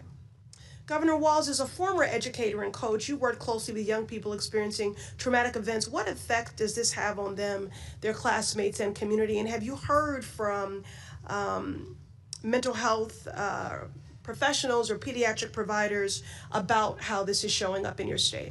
No. Well, thank you for the question, Congresswoman. First of all, I would say when I talk about Minnesota being one of the best states, if we're not first, it's usually because Massachusetts is. And I note that it is true because you care about this. And you mentioned it correctly. This is generational trauma that's been inflicted, whether it's learning loss that's happened or the trauma we've seen amongst our children. I say that as an educator, as governor, the deep concern, but as a parent of seeing this, what's happened to our children. We know that mental health issues will start to show up. We know that we'll see educational loss, and those have generational impacts on our economy and everything else. But I will note, your colleague mentioned me being a tyrant during COVID. We had some of the lowest deaths due to COVID. Tyrant looks like children being drugged from their parents, old people being drugged out of their house without warrants, 2 dead on the streets. And your point, the world saw a piece of it on TV. I can tell you none of us are going to be the same, Congresswoman. We are going to deal with this, and we are going to put money into social service programs to address it while we tighten up fraud protections, because the idea is you have all these generous programs, yes, and our people are healthier. Our people are more educated. Our economy's stronger. So thank you. Thank you. I ask unanimous consent to enter into the record a February 2026 article from Hechinger Report titled Parental Stress, Raids, and Isolation. How immigration enforcement traumatizes even the youngest children. Without objection to ordered. You know, as I close, I've always taken issue with the myth that children are resilient. Something that people say because I guess it brings them comfort. The false notion that if you hurt kids, they will automatically heal. It allows policymakers to inflict harm and then to look away. But children are not collateral for reckless and godless policies, and they should not be ignored. Rather, we should center children to understand the impacts of all these policies. And Governor Walz, with these remaining seconds. I'm sorry, ma'am. Okay, well, I yield. All right, thank you. Chair now recognizes Mr. Sessions from Texas. Mr. Chairman, thank you very much. To my 2 former colleagues, I would welcome you back, and I know that this is something that is not as easily done, and I recognize that. I want to thank our Methodist preacher for being here. I want to put in some context what you've heard today, and that is probably to both of you, not a lot has changed up here. We're still trying to play the gotcha game. We're still people are trying to do their job. That's what we are trying to do here. We come back and talk about children, yet we forget that President Biden, President Obama had tens of thousands, 800,000 children that were lost by them that President Trump is still trying to find. We talk about not trusting ICE, which is a federal component, and yet the Boston bombers caused chaos. I can't imagine why we wouldn't want to form up a relationship instead of saying ICE is no good, we don't want you. It is the federal component. So with all that said, in fairness to each of you, you've heard what we've said today. So I would ask you, Governor, and then I will say it right up front. I was kind of hoping that you might show up, or both of you might show up, because you're Methodist preachers here, and say, we didn't do everything right. We think there were a lot of things done wrong. We think we want to learn. We come and ask that you understand that this is something that happened in our midst. My Methodist preacher, I'm a global Methodist. My Methodist preacher meets with me pretty often and makes sure that he knows and I know I look for balance, I look for fairness, I look for objectivity, and I know you've not been placed in a very good position now, but I got 3 minutes left Governor, what did we do wrong here? How do you want to set that record straight? Because otherwise it's going to be a he said against you guys. And I want you to tell me, where did we get it wrong on this side? Well, Congressman, I appreciate that, and I do say... and you and I are friends. We are, and I've said it publicly before. We disagreed on some issues, but we had a lot of conversations on the floor. Look, I think I agree with you. As governor, I've taken accountability for this. I'm not going to run again. I need to spend the time fixing this. This does undermine trust in government. Do I wish there were things that could have happened earlier? Yes, but in this job, wish didn't do it. I'm looking into where I see it. I can tell you this, Congressman, that the safeguards we're putting in place are going to make a difference. I think other states can use them.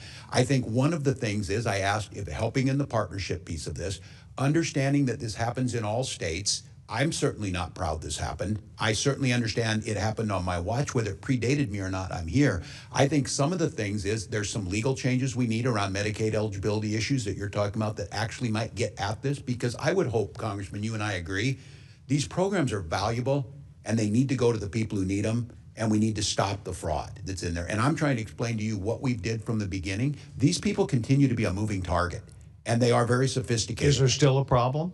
Is there still fraud happening? Is there still a problem we'll say in Minnesota? I know we're not. I think there's more work to be done. Yes, I will tell you that. And we're working on it. I have a package that I introduced last week. One of the things that I think is going to be helpful, and I know you're working on it up here, is the ability to use AI. It's the pre-screening. What you don't want to hear from us is, and I don't want to hear, that we're arresting people after they did it. We need to stop it before it happened. And I agree with some of that. We're moving. We do need to arrest them, however. We do. But if we're just continuously chasing our tails, it's like I said, if you arrest. Well, I'd like to keep working with you because we've got to stop this. And so I would welcome that. If you put together a list that we can send to other governors and say, here's what we did. That's General. That's fantastic. Congressman Sessions, let me just say thank you for your question. I absolutely think there is more that all of us can do to protect the public dollar and get the money where it was intended to go. There are all kind of ways to make sure. Yes, we're talking about the lessons learned. Are you going to show up today and take, as the governor did, and say, we made a mistake, I owe an apology to people, we believe that what you've tried to do today to defend, I'm not trying to put you in a corner, General. I'm trying to get you, because we're sitting here trying to get to where we're going to go. I can assure you, Congressman, that I am here to work to improve this system, and there are improvements that can be made. And your offer to work on a bipartisan basis to solve this fraud crisis, I am all in. And if we can get out of fixing the blame and get to fixing the problem, that would be an enormous thing for me. And I thank you for asking. Well, it's my hope that you will know that being here today, we're doing our job, other people doing their job, but we've got to get to where we can then say, and here is the problem, and we'll take, so Governor did, I accept responsibility, and let's get on to fixing this, because tomorrow is a new day. Mr. Chairman, I appreciate the time. Yes, sir. I yield back my time. Thank you. Chair recognizes my friend, Ms. Tlaib. He says that, but then he cuts me off. Thank you all for coming here. I think it's really important. And, you know, Reverend, I can tell that you care deeply about your community, and it takes courage to come before this committee, especially when you hear so much, to me, just misinformation, also embedded in racist tropes about your community. And so I wanted to ask you, you know, I think a lot of Americans, when you think about it, what compelled you to speak out and join hundreds of other faith leaders at the St. Paul airport to protest against the violent ICE occupation of your community? Thank you for the question. Yes, I am here just as I was that day at the airport, because I am representative of so many Minnesotans who are actively engaged in the work of neighboring. And I'm also here as I was that day because there are so many Minnesotans for whom it is not safe to speak out today. And I'll tell you, you know, we're learning a lot. I think the country, the whole country is learning a lot from all of you and your neighboring and showing love and showing up for your community. And I know it took a lot of courage for even some of the elected officials to stand up and say, you know, not on our watch. You know, we talk about the fearlessness that is needed sometimes to fight for our rights. And some people will continue to gaslight folks and call us domestic terrorists, to surveil us more, to try to bully us and intimidate us to silence. And I just want the Minnesota people to know, I know my district sees you all, and we say continue it. You are freeing all of us when you continue to speak up, and you're protecting all of us as well. In response to, of course, the powerful local resistance, one of the things they keep saying is it's ended, it's done. You heard my colleague from Boston, Congresswoman Ayanna Pressley, talk about trauma. It's not done. There needs to be a lot of healing, and I don't think they want to fund that or support that. But I'm asking, just as myself and many of us in my district are wondering, is it truthful? Are they done? Unfortunately, it's not over. As we heard, there are still 650 ICE agents in Minnesota. That means there is still fear and trauma for our children and for our immigrant and refugee neighbors. And as Ms. Priestley named, the trauma will go on, and we have much work to do in healing and caring for, especially those who've been most victimized in this. So I want to talk about intention. What's the intent of this hearing? What's the intent of all of it? I think intention is important because, for the chairman, if I can submit for the record, article titled Fraud Focus, Why is Trump Granting Clemency to Convicted Fraudsters? Without objection to order. Because I see this, and even though you're here, you have nothing to hide, these folks are not here. I don't get to question them. I don't get to say to the guy that committed $200 million Medicare fraud who just got pardoned by Trump. I don't get to ask Jared Kushner, why is your dad go from, literally in France, the title of the article is Prison to Paris. Literally from committing fraud, he pardons his son-in-law's father, and now he's an ambassador. You see all that happening, it's like, well, what's the intention here? They're creating a world's largest paramilitary under the direct control of the president, who has made it clear that he intends to crush dissent, target entire cities, and rig elections. He literally is telling us he's going to send ICE agents out on election day to intimidate and target our community. He's not lying. He's going to do it. And I think we need to be very, very much prepared. At the same time, intention. Governor, I seen him in this administration funding freeze, and blaming all of these people. Like, I hope people don't blame my community for everything Trump's doing. Do you know what I mean? Can you imagine right now the impact that is happening? What impact is it going to really have right now? I mean, you're talking about today, this is cut off, and he's refusing to let go of the money that, again, Minnesota actually is supposed to rightfully get appropriated. 400,000 children lose health care, pregnant women, and elderly and rural hospitals will be severely impacted and potentially close. It's hard because I wonder if they would do that in Kentucky where they have fraud, in Tennessee where they have fraud. Their own numbers show that our error rate is 2.1%. The national average is 6%. Oh, I know. You guys testified about it. Attorney General, even though, you gave everybody else 30 seconds, I need to ask you, you're here today. What could you be doing right now? You're Attorney General. You do what today if you were at work instead of here? To be honest, can you explain what's back home that you have work to do at home? Like, what can you be doing instead? Hey, microphone, please. Have is a Medicaid fraud bill that I'm trying to get passed to increase the legislature is in session. The legislature is in session, and I'm supposed to meet with House caucus leaders tonight, hoping to make that so that we can do more to stop fraud.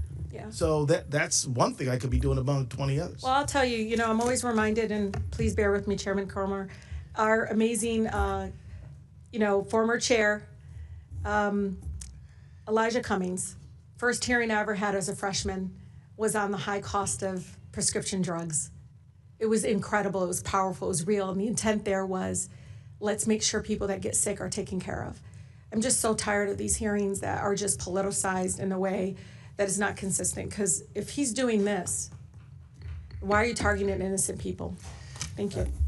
Thank you, Ms. Tlaib. I gave you an extra minute and 15 seconds to criticize the chairman of the committee, so but I do like this to leave. Chair recognizes Mr. Gill from Texas. Thank you, Mr. Chairman, and thank you to the witnesses for taking the time to be here. Governor Walz, are you familiar with the Early Intensive Developmental and Behavioral Intervention benefit? I am, Congressman. Got it. It's provides services for autism patients. Is that right? That is correct. Got it. And when did you become governor? In January of 2019. In 2019. Okay. So using 2018 as a baseline, do you know what that program paid in Medicaid claims? I do not, Congressman. It's about $671,000. Do you know what that program paid in Medicaid claims in 2024? I don't have the number in front of me. $342 million. That's about a 500x increase over 6 years. Was there 500 times the number of autism patients in that time period? I couldn't speak specifically to it, but I will say, Congressman, that doesn't sound reasonable, right? You don't think there was a 500x increase in the number of autism patients in 6 years, right? Correct, and that's why we ordered on-site visits starting back in 2024. So we agree that doesn't sound reasonable. Would you also agree that a single taxpayer dollar wasted on fraud is a dollar too much to tolerate? Yes. Yep, and would you agree that as governor, ultimately you're responsible if tax dollars are defrauded? Yes, I would agree. Yep. Would you also agree that calling somebody racist is a serious accusation? If they are racist, I think it's I'm probably asking accurate. you, is that a serious accusation to make about somebody? I think it's just an observation of reality. All right, well, let's go there. Is it racist for a government official to identify fraud? No. No. Is it Islamophobic? To identify fraud? To identify fraud? No, I don't believe it would be. How come multiple whistleblowers have said that your administration told them not to say anything about widespread fraud across multiple agencies because doing so would be considered racist or Islamophobic? I can't speak to it because it's not anything I would say. Well, that's what your administration has said and has told whistleblowers, and as you just testified, the buck stops with you. That's what you stated in your statement whenever you announced you weren't running again. Are you familiar with Faye Bernstein? Yes, I'm familiar with the name. She's a Democrat, isn't she? I wouldn't know that. She stated publicly that she's a Democrat. She's only voted Democrat in her life. She's also stated publicly that she was retaliated against and called racist, and that her work responsibilities were diminished whenever she was highlighting fraud within your administration. Are you familiar with that? I couldn't speak to specific allegations. Why do you think she would say that? I can't speak for what you she have no would think. idea? I do not. You would agree that the tone in your administration comes from you ultimately, right? The tone is that. The tone of how you might deal with whistleblowers. Right, we protect them. Wait, it doesn't sound like you're protecting them. We heard from Representative Kristen Robbins, quote, "We have dozens of credible whistleblower reports saying the exact same thing, that people were told not to say anything because they'd be called racist or Islamophobic or it would hurt the state." Do you think it's racist or Islamophobic to highlight and try to stop fraud? It is not, and I certainly It's not, but that was the message your administration was sending to multiple whistleblowers. I can't speak to that. You can't speak to that. You don't want to speak to that, I think. I have over 40,000 be retaliated employees, against? Pardon me? Do you think whistleblowers should be retaliated against? Absolutely not. They have strong protections in Minnesota and lots of paths. And the paths go for the That's not OLA. what we're hearing from whistleblowers. Faye Bernstein, who, again, has stated that she is a Democrat, she's only ever voted Democrat, says that she doesn't was matter subjected whether she's to, quote, Democrat a or Republican. smear campaign for trying to make leadership aware of illegal contracting practices. Why do you think that happened? I can't speak to that, Congressman, because we don't do it. You just don't. You don't know anything. I do know that we don't. We have strong whistleblower protections, and I can't speak. That's not what the whistleblowers are saying. According to another report, quote, "There's just a continuous effort to stifle you, to shut you up, and it's impossible to overcome." Your administration's response to whistleblowers has also been described as, quote, "nearly unbearable retaliation." We've heard claims that, quote, they've been denied vacations, promotions, and that it's hurt people's careers to speak out against fraud. Do you think that had something to do with the prevalence of fraud in your administration? I can't speak to it, but it Are you doesn't going to take happen. responsibility for this? I supervise 40,000 employees. State agencies You have their own supervise income. a lot of employees, and as you have said, the buck stops with you. And your administration has treated whistleblowers like absolute dirt, and that's a big reason why we've seen so much of our hard-earned tax dollars defrauded. Look, Congressman, I told you we have strong protections. We have an office of This committee has legislative spoken auditor. to nearly 30 whistleblowers, And they most came of which to are current employees in your administration who have intimate knowledge of what's been going on, who have all stated that they faced retaliation for calling out fraud. I can't speak to them what they felt. And time is up. I yield back. Recognizes Ms. Ansari. Mr. Chairman, it's outrageous that this is what we're choosing to spend our time on the Oversight Committee. At the first one, Fraud? at the first one, yes, fraud, because Okay. let's talk about fraud. At the first one of these ridiculous series of hearings on Minnesota, I brought up the dozens of horrific ongoing corruption scandals in the Trump administration, but I know we're very scared of Donald Trump, so we won't be talking about those. But those are the things that we should be investigating on the Oversight Committee. Now we have another one. The Department of Justice was caught red-handed withholding explosive and credible FBI witness interviews of a woman who accused Donald Trump of sexually assaulting her when she was a minor. Shouldn't we hold a hearing on that? Shouldn't Pam Bondi be here, forced to testify why she is violating the law that Congress passed, the Epstein Files Transparency Act, nearly unanimously, along with this committee's subpoena? But since the Republican majority instead wants to have a conversation about Minnesota, then let's do that. The Trump-Epstein regime's deployment of thousands of ICE agents, Donald Trump's personal secret police force, is a fascist disgrace. These untrained agents terrorized the people of Minnesota, violated their rights, and even shot them dead in the streets. I want to remind us all about what happened to Alex Preddy, an intensive care nurse murdered by CBP agents while trying to protect a woman that the officers were assaulting.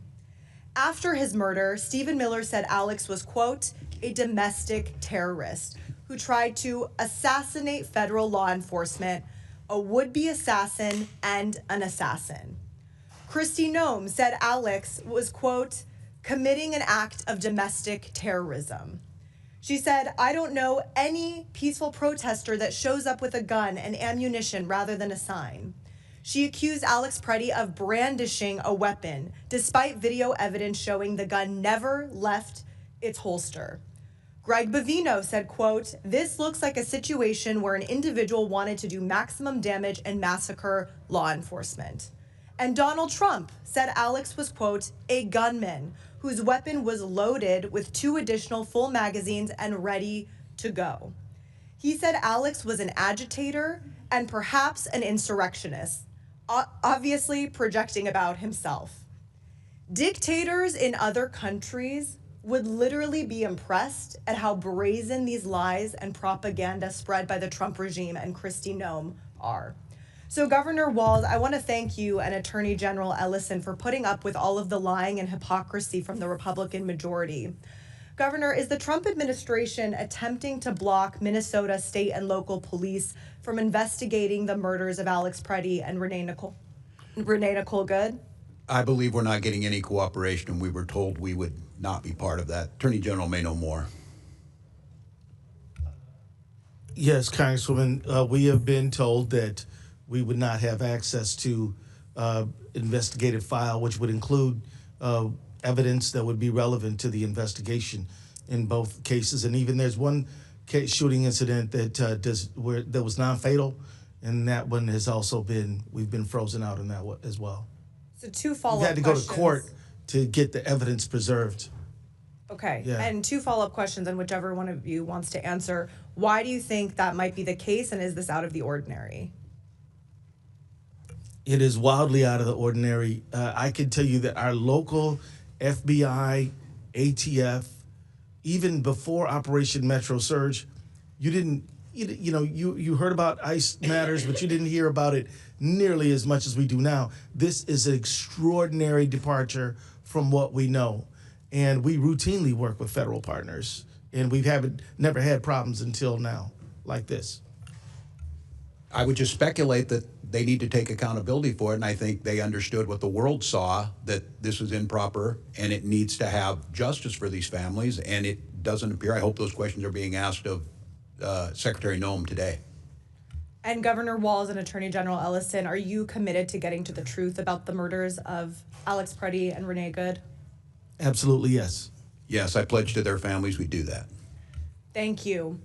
We need to hold this administration accountable for these murders, starting by impeaching Kristi Noem for gross misconduct, lying to Congress, and failure to uphold the laws and the Constitution. I yield back. Chair recognizes Mr. Grothman from Wisconsin. Thank you. We'll go for Governor Walz again. A major focus of today's hearing has been the misuse of federal funds distributed through the Child Care and Development Block Grant. This program is supposed to be helping working families afford child care, and I think the taxpayers expect these programs to be protected from waste and fraud. Most states operate these programs responsibly. The national improper payment average is about 4%. As you know, I kind of watch what's going on in Minnesota because it's a state adjacent to Wisconsin. And it's amazing, if you're a congressman, the number of people who get Minnesota and Wisconsin confused. But when that number climbs above the national average of 4%, it should be a warning sign that oversight has failed. Minnesota's improper payment rate got up to 11%. It's not a small administrative mistake, over almost 3 times the national average. That is a system that's clearly not being monitored the way it should be. When Wisconsin had a similar program several years ago, when I was in the state legislature, in 2010, we uncovered fraud in our child care assistance program. Wisconsin did not look away. We took responsibility, implemented serious reforms, and those reforms included expanding background checks for providers, creating a dedicated fraud investigation unit, strengthening eligibility requirements, and instituting a comprehensive audit system. That would have been when Scott Walker was governor. Because of these reforms, Wisconsin now has an improper payment of under 1%. So in other words, we almost totally wiped out the problem. It didn't happen by accident. It happened because Governor Walker took responsibility and acted quickly. He thought fraud was a problem. Governor Walz, Minnesota had similar warning signs. Investigators, auditors, even internal officials kept raising concerns about fraud in social service systems. And it didn't just cost taxpayers money. These programs are meant to help children and working families. When fraud drains millions of these dollars from these programs, that money is not reaching the people it was intended to serve. First of all, Governor Walz, when did your administration first become aware that fraud risks were escalating in Minnesota's child care assistance program? You were kind of an outlier in the whole country. Well, thank you, Congressman. This dates back to about 2012 that the action has been being taken. And as I stated earlier, on our first days in office, we started taking action. I would ask, if I could, on this, anything that Governor Walker did, I would appreciate if you would show us what those actions were. We're more than happy to implement them, and that's what we've started over the last 7 years. Reports indicate that some providers continued receiving payments even after the fraud concerns were raised. Was that a decision made by your administration, and who specifically you feel did not? I can't speak specifically to which those were. Decisions are made at the department level, but I can't speak to what those allegations were. We're told it was still 11% under your administration. When fraud indicators appear in a program funded by federal taxpayers, do you believe the responsible action is to pause payments until those concerns are investigated? I don't think it's that simple. As I said, these programs provide a really important service, and child care is a critical one. The issue is trying to make sure the legitimate payments are made and that you're stopping fraud. So I don't think in all cases that pausing those payments is the right action. Okay, just in general, I'll say when the fraud percentage reached 11% in Minnesota, and we got it down under 1% in Wisconsin, I think it's a cause for concern. I'll give you another question, because a little bit of this hearing wandered a little bit to what happened in your streets out there. When any agency comes to Wisconsin, any federal agency, I've talked to several of our sheriffs, could be ICE, could be Bureau of Alcohol, Tobacco, and Firearms, could be FBI, could be Secret Service. our sheriffs always try to coordinate with the federal agencies, ask them what they need. You need us to set up a perimeter. Can we help you by transporting people to the local jail? Do you just want some squad cars parked around to presumably keep troublemakers at bay? That was not done in Minnesota like it's routinely done in certainly all of I don't think that's a correct characterization. I think Tom Homan indicated that those things do happen and have been happening. During the time in which you had the serious riots or whatever you want to call them in Minnesota, I believe that you did not reach out for your state law enforcement to help out federal law enforcement, in part because you're a sanctuary state. And that is incorrect. Tom Homan indicated we are not. I don't know what to tell you, Congressman. We did. We want to cooperate. That's not what you saw on the streets. Right. We did not see cooperation. You saw ICE agents shooting people in the head. You saw little children being drug out. You saw ICE agents indiscriminately throwing smoke grenades. And I think what the world saw was peaceful resistance and a defense of their neighbors. So this is not about immigration reform. This was about an untrained force that came in, not with the intention of immigration. I would say that you did not have the interaction between local law enforcement and federal agencies that is routinely seen around the country. Thank you. Gentleman yields back. Chair recognizes Ms. Brown.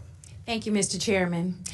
13 months into the Trump administration, and this committee has failed to hold one hearing or one open investigation to hold this president accountable.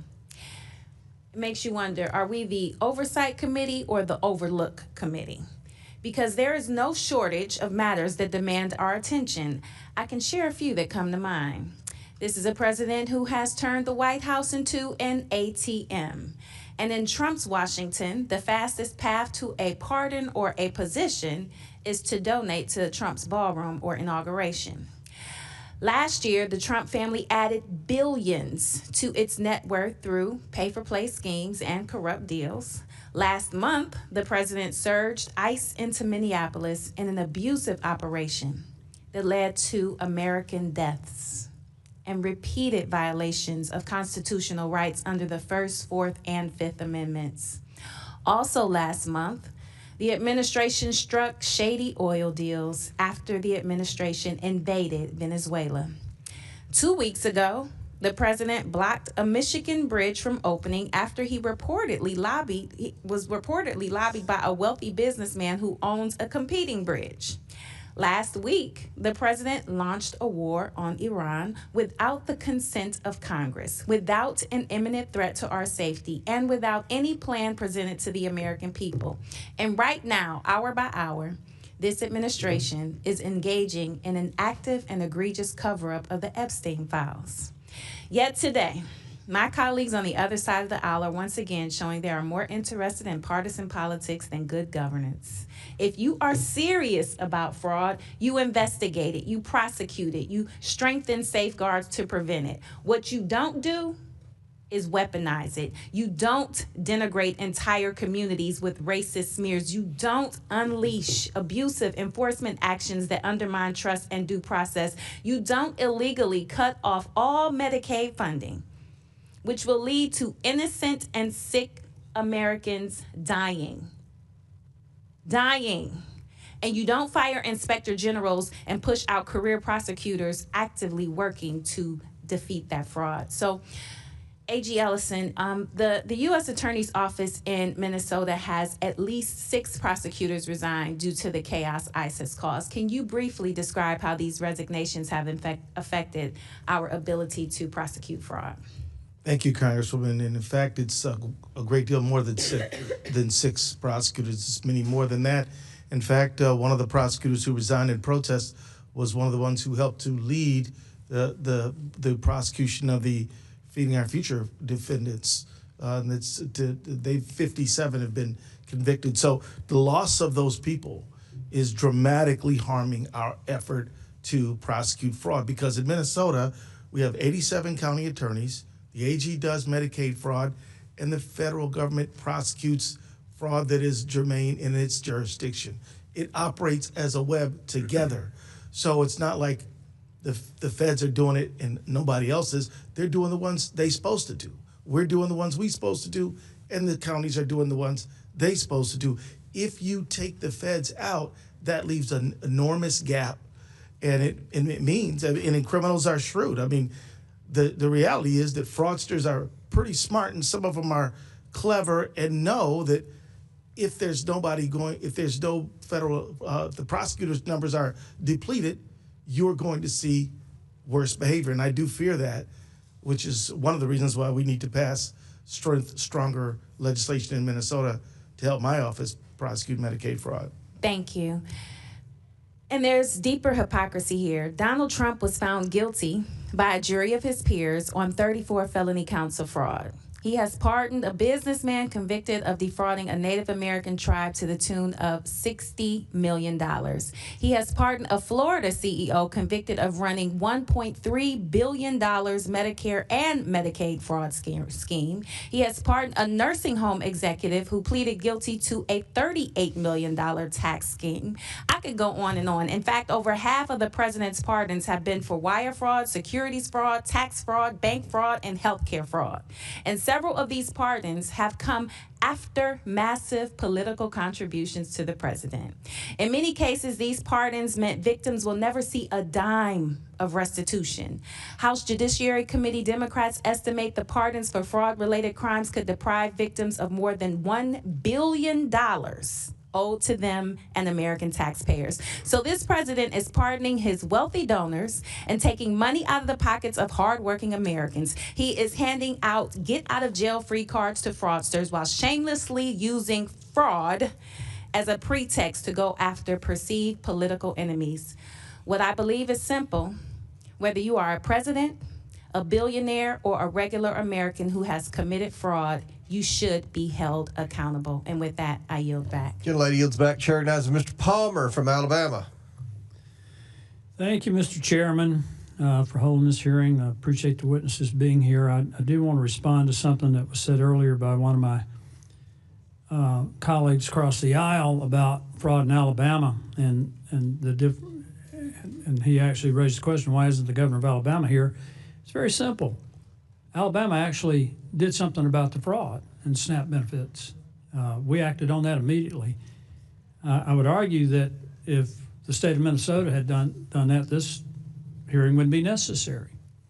So I'm going to ask you, Governor Walz, is it true that your Department of Education was sued by Feeding Our Future for racial discrimination and approving food sites? I don't know exactly what they were sued for, but I know there was a suit. Didn't the Department of Education have serious concerns about fraud, though, in Feeding Our Future and their sites as far back as 2020? That's correct, Congressman. They brought it to the attention of the USDA. And didn't your Department of Education determine there was fraud occurring because of incredibly large, implausible reimbursement requests? Well, I think at the time during the COVID pandemic, there was how these meals were being delivered and what safeguards, because as you know, the USDA changed the rules on these to make it easier for food to get out. Yeah, but one of the fraudster sites, Safari Restaurant, claimed that they served the same number of meals in 1 month as the entire St. Paul school district. In their transcribed interview, your Commissioner of Education said that this would be impossible. Governor Walz, you're an educator. Is it plausible for a single restaurant whose owner has already been convicted and is in jail for fraud was actually serving that number of meals? I think that's why he went to prison, if I'm not mistaken. But the question would be, why didn't the state of Minnesota? Wasn't that a federal conviction? It was turned over by the state. It was the state that found it. It was the folks at the Department of Education turned it over with our federal partners. They prosecuted them. Well, when we had the hearing with the state legislators, I mean, without exception, they all testified that that they were bringing this to the attention of the state, and the state wasn't doing anything about it. Those legislators run the committee Oversight Committee, they never held a single hearing until just very recently, and the chairwoman of that committee is running for governor, so I can't speak to why, but I can tell you that we certainly But you try can't to address. politicize this, something that was reported years ago. I mean, you could argue that she anticipated that you would resign or retire or however you want to characterize it, but I doubt that was the case. I think I want to be as respectful as I can be, and you know, we've served together. I'm not one of these guys that's trying to score political points. I try to solve problems, but I don't think we can have a transference here of intention for one legislator that you say is running for governor when these issues were raised years ago. And prosecuted years ago. Well, not all of them, because the fraud continued, and it's run into the billions of dollars now. I mean, the two people that were convicted in federal court, that was $250 million. But we now know that this has gone into the billions, and the question, and I again, Congressman, can you tell me where the evidence is on the $9 billion? Because we're doing what we can. I mean, all the local press and all the folks in Minnesota are saying that's not the case. We certainly, you know, if every dollar you put out there, if you say it could be fraud, but there's no evidence to that. And the problem with that is, and this story came out last week, people in the U.S. Attorney's Office said when you're putting out these numbers that aren't true, it undermines our ability to tackle the actual fraud. I didn't say $9 billion. I said that I think it's run into the billions, and it's not just in Minnesota. We've had, during COVID, the fraud was massive throughout the country, yes, particularly in the payroll protection plan, in the enhanced unemployment. I think it begs the question, Mr. Chairman, of why we haven't been more aggressive in going after this all over the country. The fraud that was mentioned by my colleague was SNAP benefits, and that's in California, his own state. It's $180 million, but to California's credit, they're doing something about it. So that's the issue here. I'm not interested in scoring political points. I'm trying to stop the fraud. I appreciate that, Congressman. To get to a place where the public at the state and federal, in terms of state and federal spending, has confidence that we're properly managing the money, and wherever fraud occurs, that we're aggressively pursuing it. I think that's the question that's been raised about how your administration handled this. Mr. Chairman, I yield back. If I just say, that's fair enough, Congressman. I think that spirit is what we're trying to get at. I do think it's nationwide. I think we should share information. I think we're being as aggressive as possible, but fair enough. Mr. Chairman, I'd like to seek recognition for a unanimous consent request. I ask unanimous consent to enter into the record a June 17, 2025 memorandum from the House Judiciary Committee Democrats titled House Judiciary Committee Democrats Memorandum regarding President Trump's pardons cheat victims out of an astounding $1.3 billion in restitution and fines, allowing fraudsters, tax evaders, drug traffickers, and keep ill-gotten gains, which estimates that Trump's reckless pardons robbed victims and let perpetrators walk away without paying $1.3 million in restitution. Without objection to order. Chair recognizes Ms. Stansberry from New Mexico. Good morning. Good afternoon, as it is. Mr. Chairman, thank you for having this hearing. I know it's been a long morning for everyone here as witnesses today, and it's been a long several months for the people of Minnesota. We thank you for your service.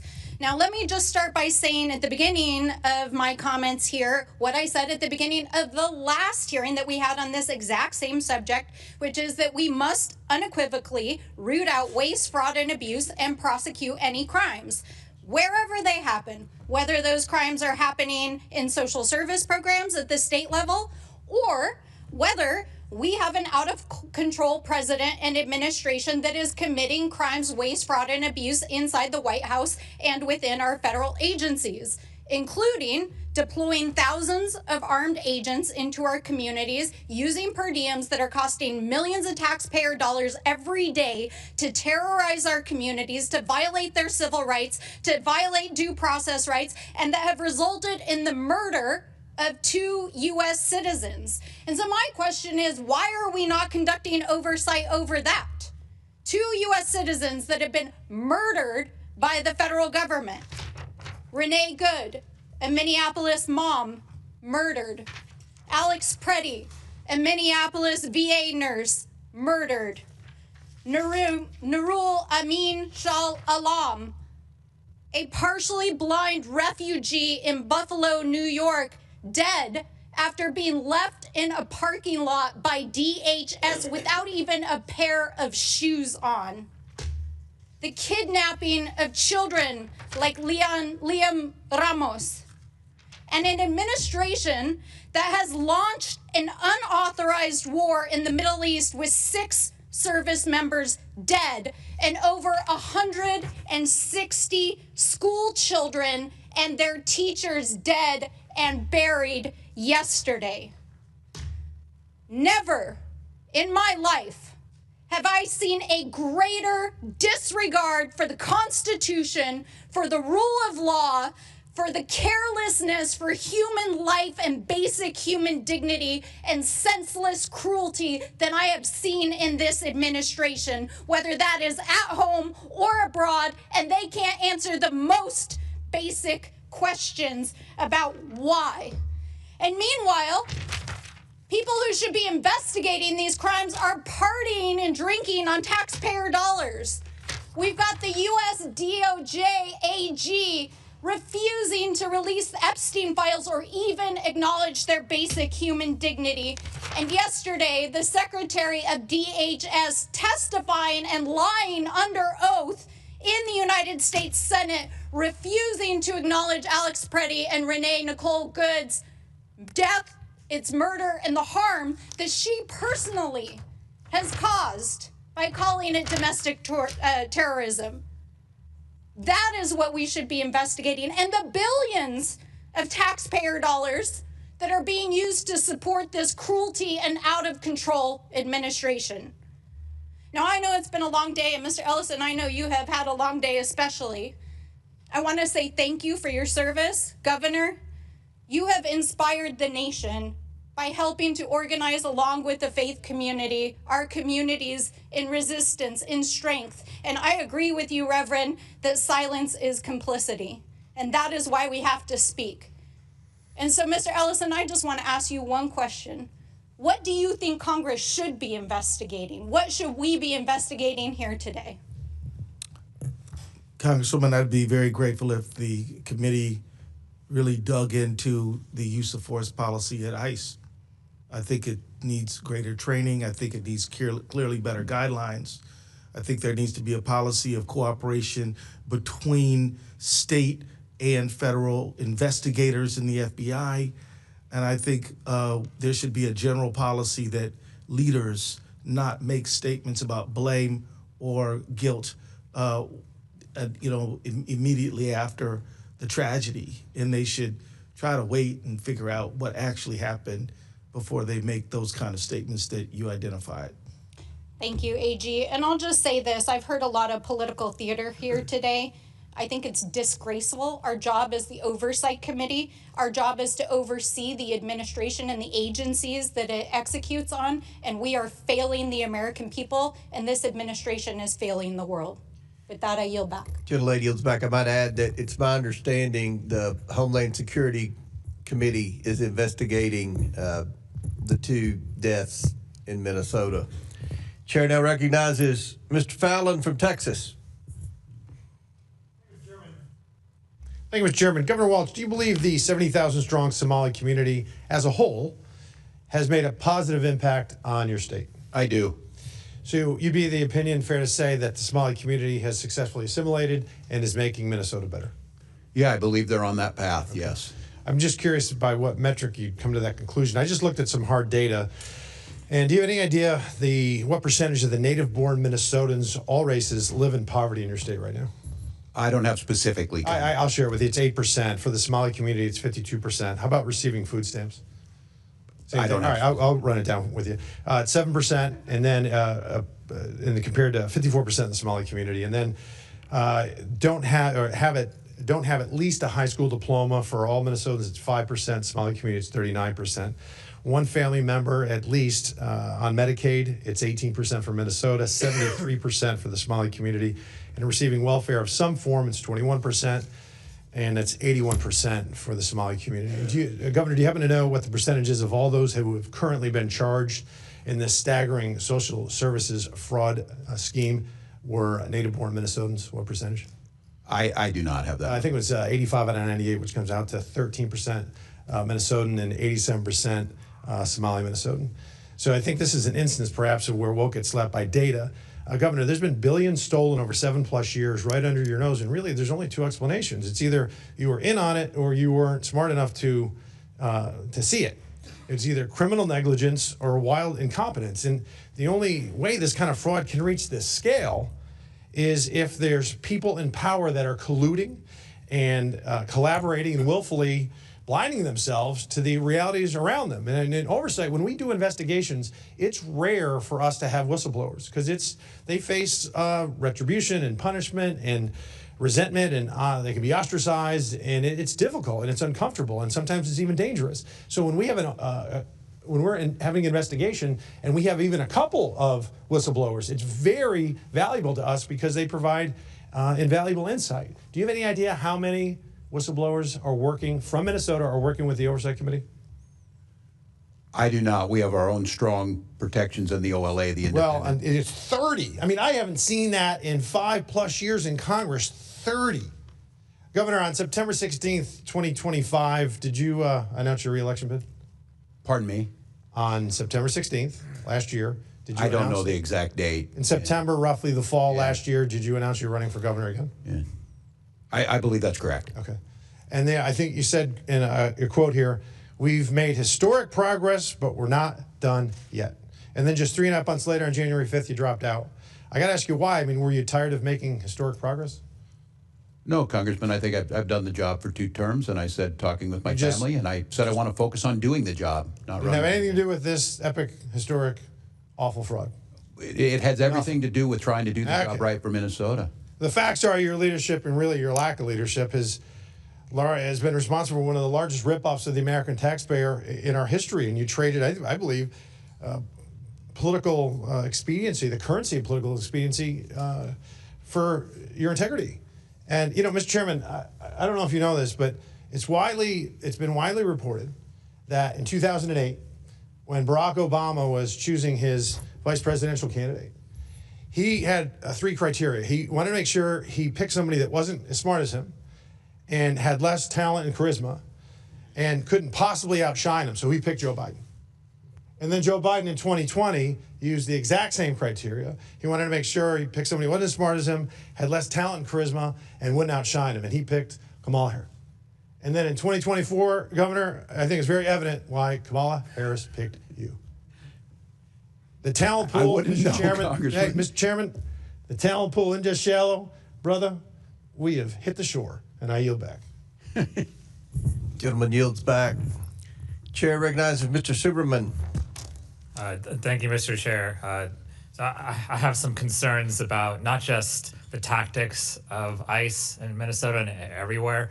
I have concerns about the fact that Renee Good and Alex Preddy were killed, and there has been no real investigation by federal law enforcement and federal authorities. And so I would ask Attorney General Ellison, do you know if the FBI is actually investigating what happened?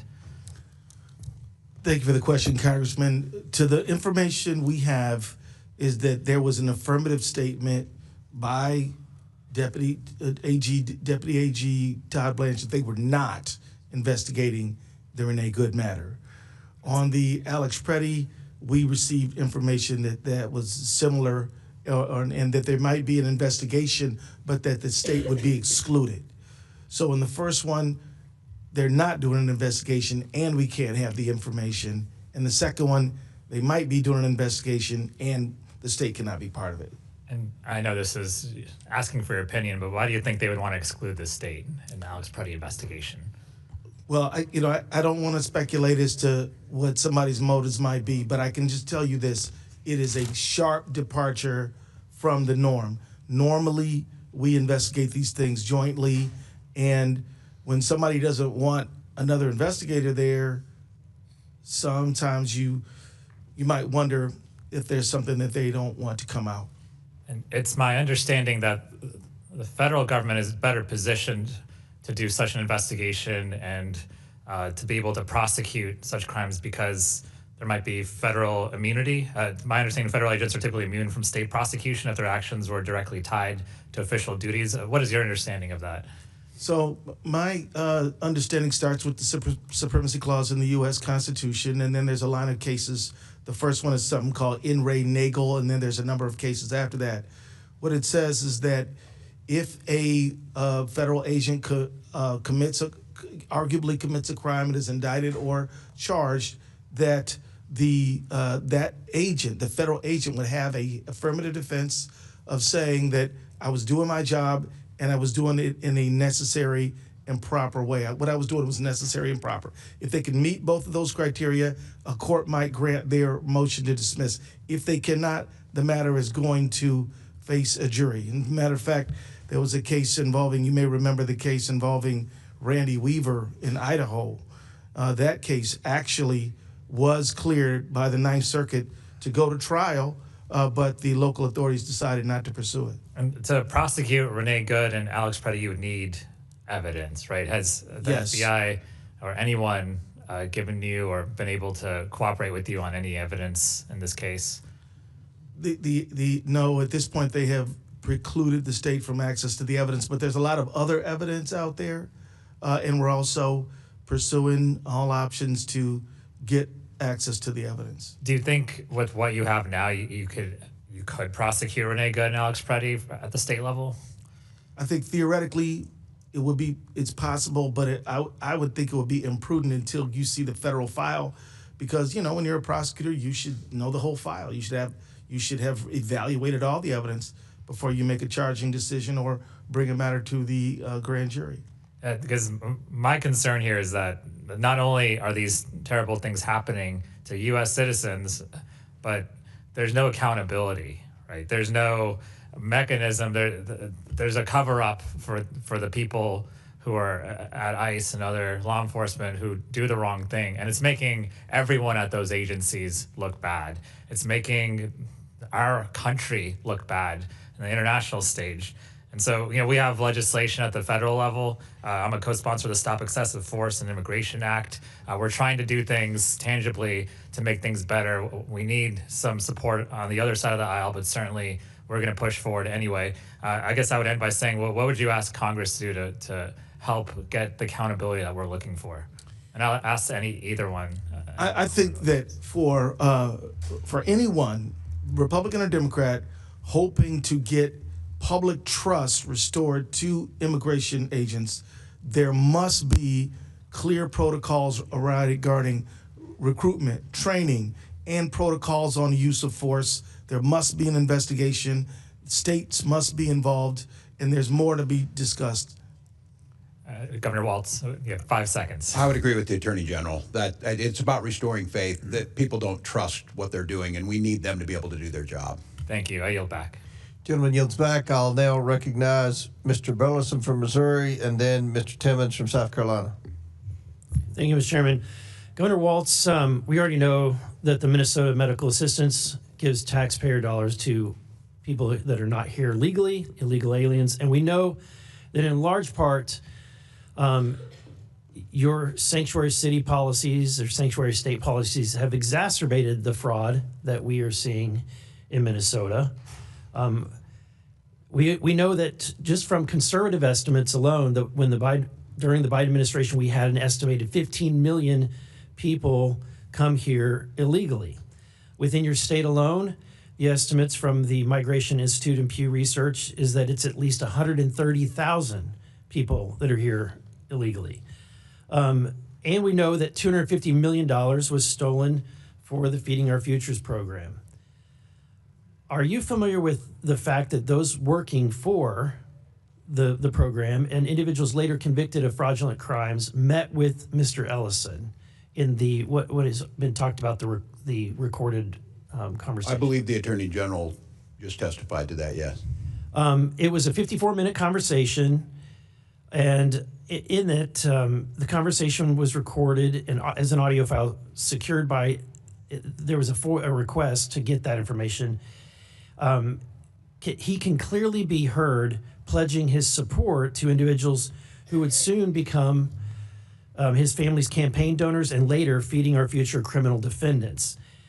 The ask occurs around minute 43:30.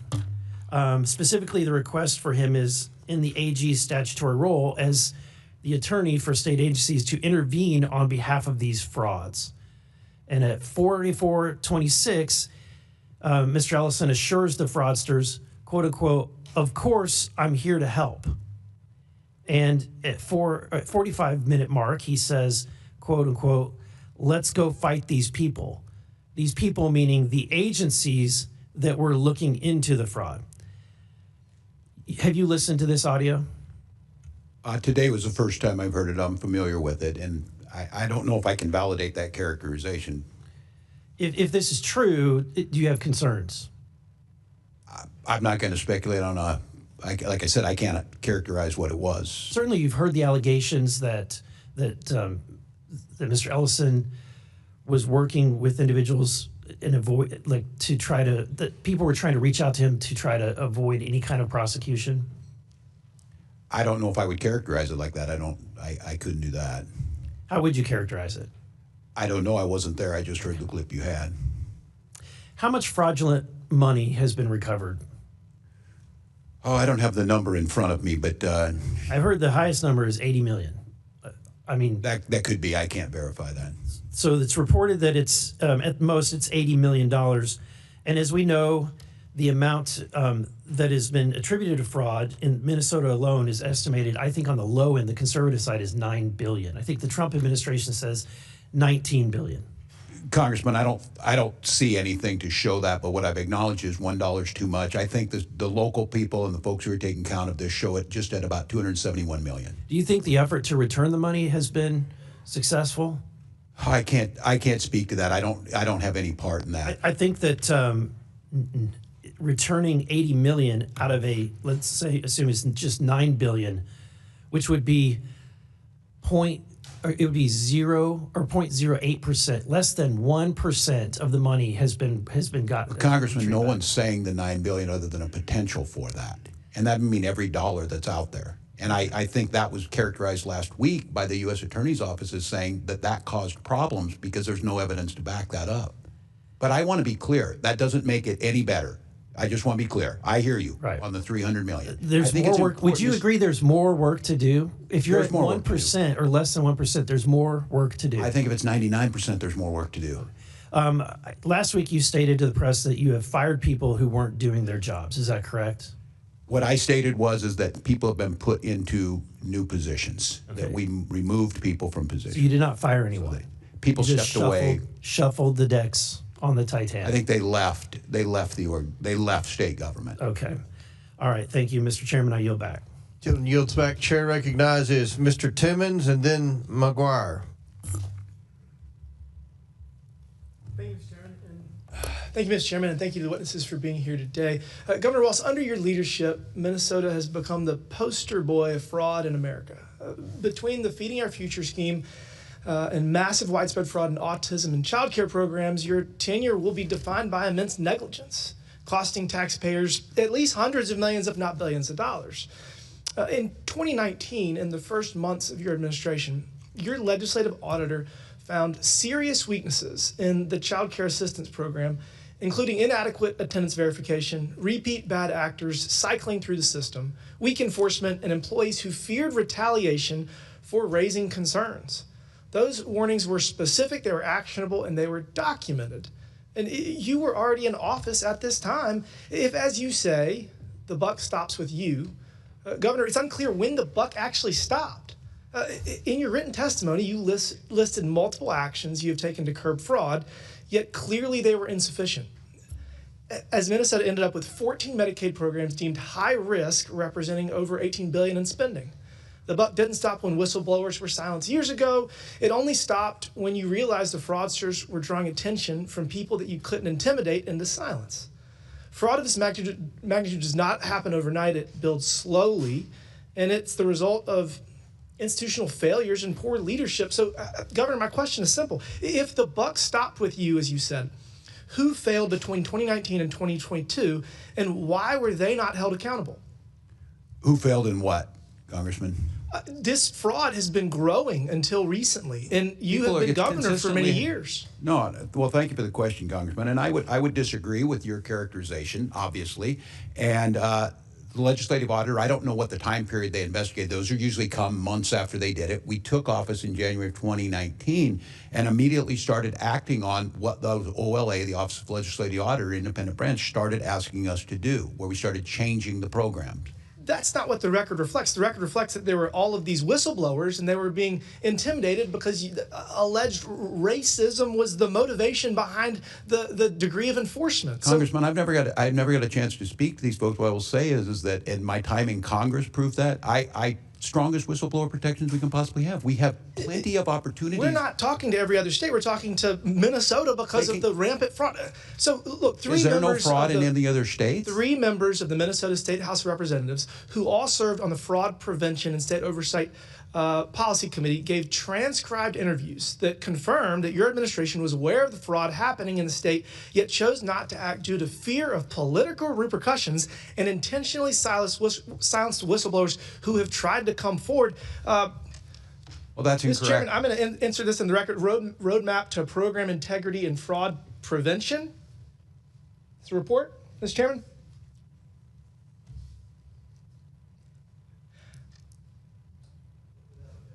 Thank you, Mr. Chairman. This report relays that several current and former Department of Human Services employees have described messaging from DHS leadership that emphasize compassion over compliance. So the former leaders have said that DHS should be guided by 70% compassion and 30% compliance. And then in 2023 DHS public presentation, leadership encouraged employees to embrace a 60-40 mindset. Again, that's 60% compassion and 40% compliance. I want to have as much compassion for people that need social safety nets. Like, I want to have 100% compassion, but we also have to have 100% compliance. Agreed. Or work as hard as we can to get there. And as you sit here today, and after acknowledging how widespread and pervasive fraud is in Minnesota, how should your state employees prioritize program compliance? What is your message to people now relative to this compassion compliance ratio? Well, I think I agree with you on this, Congressman. I don't think it's an either or choice. We need to make sure we're not going to stop these programs. We're not going to stop being the top state for children in the country. But we need to make sure if we're going to continue those programs that we need to have fraud prevention and program integrity in. So I agree with you. It's not an either or and it's not a percentage. In order to give the benefits to the people that need them most, we have to be good stewards of tax dollars. That's right. And for every dollar that is stolen through waste, fraud, and abuse, that is a dollar that cannot go to people that need it most. So we need to prioritize compliance, make sure that we have the least amount of fraud possible. And with that, Mr. Chairman, I yield back. Thank you. I agree, Congressman. Gentleman yields back. Next is Mr. McGuire from Virginia, then Ms. Luna. Thank you, Mr. Chairman. Good afternoon to our witnesses. Governor Walz and Attorney General Ellison, what year were you made aware of rampant fraud in your state? Well, Congressman, I think the committee has spoken to nearly 30 whistleblowers, most of which are current employees in your administration. Based on these transcribed interviews, you were both made aware of the rampant fraud in your state around 2019-2020. Did they make Governor Walz, do you know who Janelle Sky Hansen is? I do not. I was going to ask you, Mr. Chairman, I seek unanimous consent to enter into the record article from CARE 11 titled CARE 11 Investigates Evicted Homeless Paying the Price for Minnesota's Fraud Crisis. Without objection, so ordered. Thank you, Mr. Chairman. Governor Walz, Janelle Hansen, who goes by the name Sky, has autism. In June 2025, Sky, who was living in an apartment paid for by Integrated Community Supports, was evicted by police because her caregivers, American Home Health Care, LLC, who were subletting her apartment, stopped paying their rent. This provider claimed to provide this woman with 12 hours of daily individual services and billed ICS on an average of nearly $12,000 a month when she only interacted with them 2 hours per day. Because of this fraud, the woman has been homeless for 8 months. In fact, while Sky is homeless, the owner of American Home Health Care, LLC, lives in a high-end Maple Grove home, which has an indoor basketball court. State Medicaid billing data shows since 2022, American Home Health Care has been paid more than $2.2 million in public funds. That is $2.2 million that was taken fraudulently from the taxpayers to pay for a man to live in a lavish home while people like Sky are left to live on the street. Governor Walz, this is despicable. You have a duty to serve the Minnesotans. You failed to protect these individuals like Sky who needed it the most. I've had constituents tell me that after seeing all the fraud that has come to light in your state, that they aren't sure if they're paying taxes or if they are paying criminals. Governor Walz, Attorney General Ellison, yes or no, does your administration take whistleblower reports seriously? Yes or no? Yes. Governor Walz and Attorney General Ellison, yes or no, do you believe that when faced with a whistleblower, the correct course of action is to retaliate against them and suppress their concerns? No, of course not. It's illegal to Governor do so. Walz, yes or no, are you aware of any instances of employees of Minnesota's Department of Human Services being threatened and intimidated with military surveillance to ensure they stay quiet about fraud? I am not. This is a picture of an email from Emmanuel Nwala at the DHS manager who has since been promoted to the leadership role. This email shows clear proof that the threatened employees with military surveillance, including, quote, I did intelligence research with the Army and give them IP addresses and email addresses to track specific locations. Governor Walz, yes or no, are you aware of this email? I am not. Governor Walz, Mr. Nwala, stated in the email that he was asked by upper leadership to hold off as they are doing their own thing on it. What did that mean? What did they mean by that? I couldn't say. I'm unfamiliar with Was it. upper leadership doing their own military surveillance on whistleblowers to intimidate employees and to staying quiet about rampant fraud? I do not believe they would. Moving on, Governor Walz, yes or no, do you agree that it would be intimidation to confront a whistleblower with photographs of their car, their house, and monitor their phone and computer and ask which schools their children go to? Yes. Governor Walz, yes or no, did the DHS investigators direct you to participate in these intimidation attacks against whistleblowers? Could you restate the question, Congressman? Were you directed to intimidate these whistleblowers? Of course not, no. Governor Walz, who is Shireen Gandhi? She is the current commissioner of the department. In her transcribed interview, Ms. Gandhi confirmed that DHS used outside entities to investigate DHS staff. Governor Walz, I think it's clear to the American people that your administration didn't take whistleblowers seriously and even further cultivated an environment of fear to intimidate employees from going public with the truth about the rampant fraud in your state and under your failed leadership. Governor Walz and Attorney General Ellison, your incompetence and inaction to stop pervasive fraud when you were first alerted was not only defrauded taxpayers of $9 billion, but you have also failed to protect those who truly needed these services, such as Sky. Because of your failed leadership, that woman was evicted from her apartment and homeless on the street for 8 months. Leadership matters. And Governor, you abandoned your troops before deployment. Right before they deployed, you told your law enforcement not to cooperate with federal agents, which led to a lot of the problems in your state that you don't see happening around the country. And you abandoned Minnesota by allowing this fraud to continue. And so I understand I'm so glad that you have decided not to Congressman, run that's untrue. for re-election as governor. With that, I yield back. Congressman, did you do 24 years in the military? Because I did. Was that not long enough for you? I'm sorry, you're now interfering with my time, but as a veteran, he's a veteran too. I don't think that you need to compare service. No one's discrediting your service, but I think they're discrediting your ability to lead your state and protect against fraud, sir. And I did. So if that, Chairman, I'd like to have my recognizes time. Ms. Luna from Florida. Thank you, Governor. Chairman, I would Walz. ask But the my line of ability questioning is not for you. Please do not interfere with the witness's time. It's for your attorney He didn't general. ask a question, so it is Ms. Luna's time. Thank you. Thank you, Mr. Chairman. I want to be very clear about why we are here today and why both of you should be concerned. I've already sent criminal referrals to Attorney General Pam Bondi recommending that both Governor Walz and Attorney General Ellison be investigated and prosecuted under 18 U.S. Code 371 and 18 U.S. Code 2. The U.S. Attorney Office estimates up to $9 billion in taxpayer money has been stolen on your watch, Governor Walz. Not a rounding error, not a typo, $9 billion, and both of you knew. Mr. Ellison, there's a widely reported recording of a meeting between you and Feeding Our Future on December 11th, 2021. At that meeting, those individuals that you were speaking to told you that the state investigators looking into fraud were acting in a, quote, racist manner. And your response was, and I'm quoting directly from the recording, let's just go fight these people. I want to ask you, what do you mean by fight these people? Congresswoman, first of all, this matter I've responded in writing to this committee. I've written an op-ed about this matter. I have gone through several committees, one in the state, one in the Fed, one in the Senate, now here today, and it's very clear that these people were clearly liars. They were lying to me. They lied to judges. They lied to the state agencies. They were fraudsters. Everyone agrees that they are fraudsters. And if I could, just because I'm a limit on time, though, I want to see, and I understand what you were stating. You're saying that you were essentially lied to.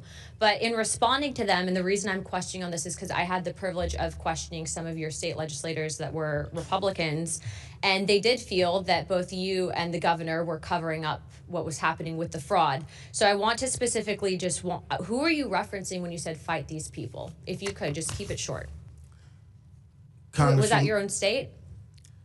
Congresswoman, these people represented themselves to be business people who were having difficulty with the bureaucracy. Okay. They contacted me and they wanted to know what, can you possibly help us? What I did is investigate their claims and then work with the federal authorities to see 57 of them convicted of crimes, and about, I think, more than 80 now indicted.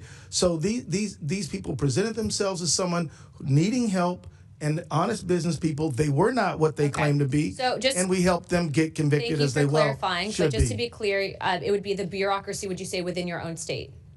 Is that you were saying fight these people as in the bureaucracy within your own state, correct? Congresswoman, I was in Congress for 12 years. Thank you for and serving. I did constituent services all the time. So I'm not going to get anywhere on this question. That brings me to my next thing. Do you believe that it is racist to investigate someone of fraud because they are of Somalian descent? Yes or no? Ma'am, I believe that anybody who commits fraud of any background should be investigated and held accountable. Okay, well, I would actually agree with you on that one, so thank you for clarifying. But to be clear, those individuals that you told the Department of Human Services were basically, it was racist, and if you were looking into it for fraud. You took that meeting, you made that promise, and then it turns out that the billions of dollars in fraud continued. And I hate to bring this up because I am a parent, but your own son also received donations from those same individuals. Imam Omar, the man that you invited you and is listed a partial owner of an entity that was used to launder over $40 million in Feeding Our Future funds. I would say that you did mislead the public. Whether or not you at the time realized what they were up to, the fact is that you were then presented with the evidence, and it does feel, and according to your own state legislators, that you did not take that seriously enough. In my opinion, if you have I would disagree, ma'am. I'm telling you what my opinion is. I don't believe that was a question, but I do believe, based on the recording, based on the fact that you were personally tied to it, and based on the fact that your family then had ties to it as well, seems a little sus. Aside from that, though, you're telling the American people essentially that maybe you didn't know about it when dozens of your own employees were afraid as being labeled as racist or Islamophobic if they stayed silent. And so I just want to be clear about something. You've stated and you agree that anyone should be investigated based on, regardless of their background. But the fact is that your own employees came forward and were actually afraid of actually looking into that fraud because they did not want to be labeled as Islamophobic or as maybe xenophobic. So you dismiss this, as President Trump said, as politicizing the issue when $9 billion is not a political talking point. It's an embarrassment. The American people see what's going on, and this is fraud. I would say, and I would also advise the Attorney General to look into our criminal referrals. I do not believe that you guys could say that you didn't know what was happening because, frankly, even if, let's say, giving you the benefit of the doubt, you might not have known, you guys still chose to turn a blind eye to it. Thank you, Chairman. I yield my time. Gentlelady yields back, and before I recognize Mr. Langworthy, our last questioner, I want to say Congressman Jack is on the Rules Committee, and everyone knows that they put in long hours. He's actually managing the floor. If he doesn't make it back in time after Mr. Langworthy, I want to put into the record Representative Jack is leading debate on the floor, but will submit his questions for the record. So with that, I recognize Mr. Langworthy from New York. Thank you very much, Mr. Chairman. Governor, you have served as governor of the state of Minnesota for nearly 7 years. Why did it take you until 2023 to launch an investigation under an inspector general into this massive fraud that's been uncovered? I don't believe that timeline's correct, Congressman. As I said, we were making changes, and this has been being worked, and these cases have been brought forward years before. But your administration did hesitate for years to fully investigate this fraud. Was it because you were concerned about you're the de facto leader of the Democratic Party of Minnesota as a governor? Were you concerned about the political consequences within the Minnesota Democratic Party's voter coalition? Did that lead to you making that mistake? Because trying to listen to the answers today and come up with a conclusion as to why you would turn a blind eye to this for so long when so many people from your partners in government across the aisle, but also people at the street level, saw this fraud going on in plain sight. Well, we did not, and I know that the rest of the country saw this recently. And what I would ask you, Congressman, is what benefit would there be to that? Just assume there's no ethics involved, which I have a long history here of doing that. There's certainly no benefit in taking money from programs that I've advocated for that make Minnesota the best state to live. And so we worked it from the beginning. And look, these folks continue to move. They're a moving target. We went back to the legislature asking for more tools. We went back last year and asked for more tools. And now what's great is Republicans are actually supporting those things that we put forward. So as soon as Governor, Republicans came to this committee last month and testified the fact that they've been trying to get people's attention in power in Minnesota for a long time. I would disagree with their characterization. Well, so you state that unequivocally there was no political consideration based on constituents in the Democratic Party. Absolutely that you not. turned a blind eye. Absolutely now not. That's interesting, that Governor, because your first reactions in December 2025 were to call taxpayer conspiracy theorists and dismiss concerns about the $9 billion in fraud as white supremacy. And on December 23rd, you stated, this is what happens when they scapegoat, and this is what happens when you no longer hide the idea of white supremacy. You immediately went there. And I believe I was speaking about the ICE invasion in Metro Surge. I'm unfamiliar with where you're quoting from. This is when this fraud was uncovered.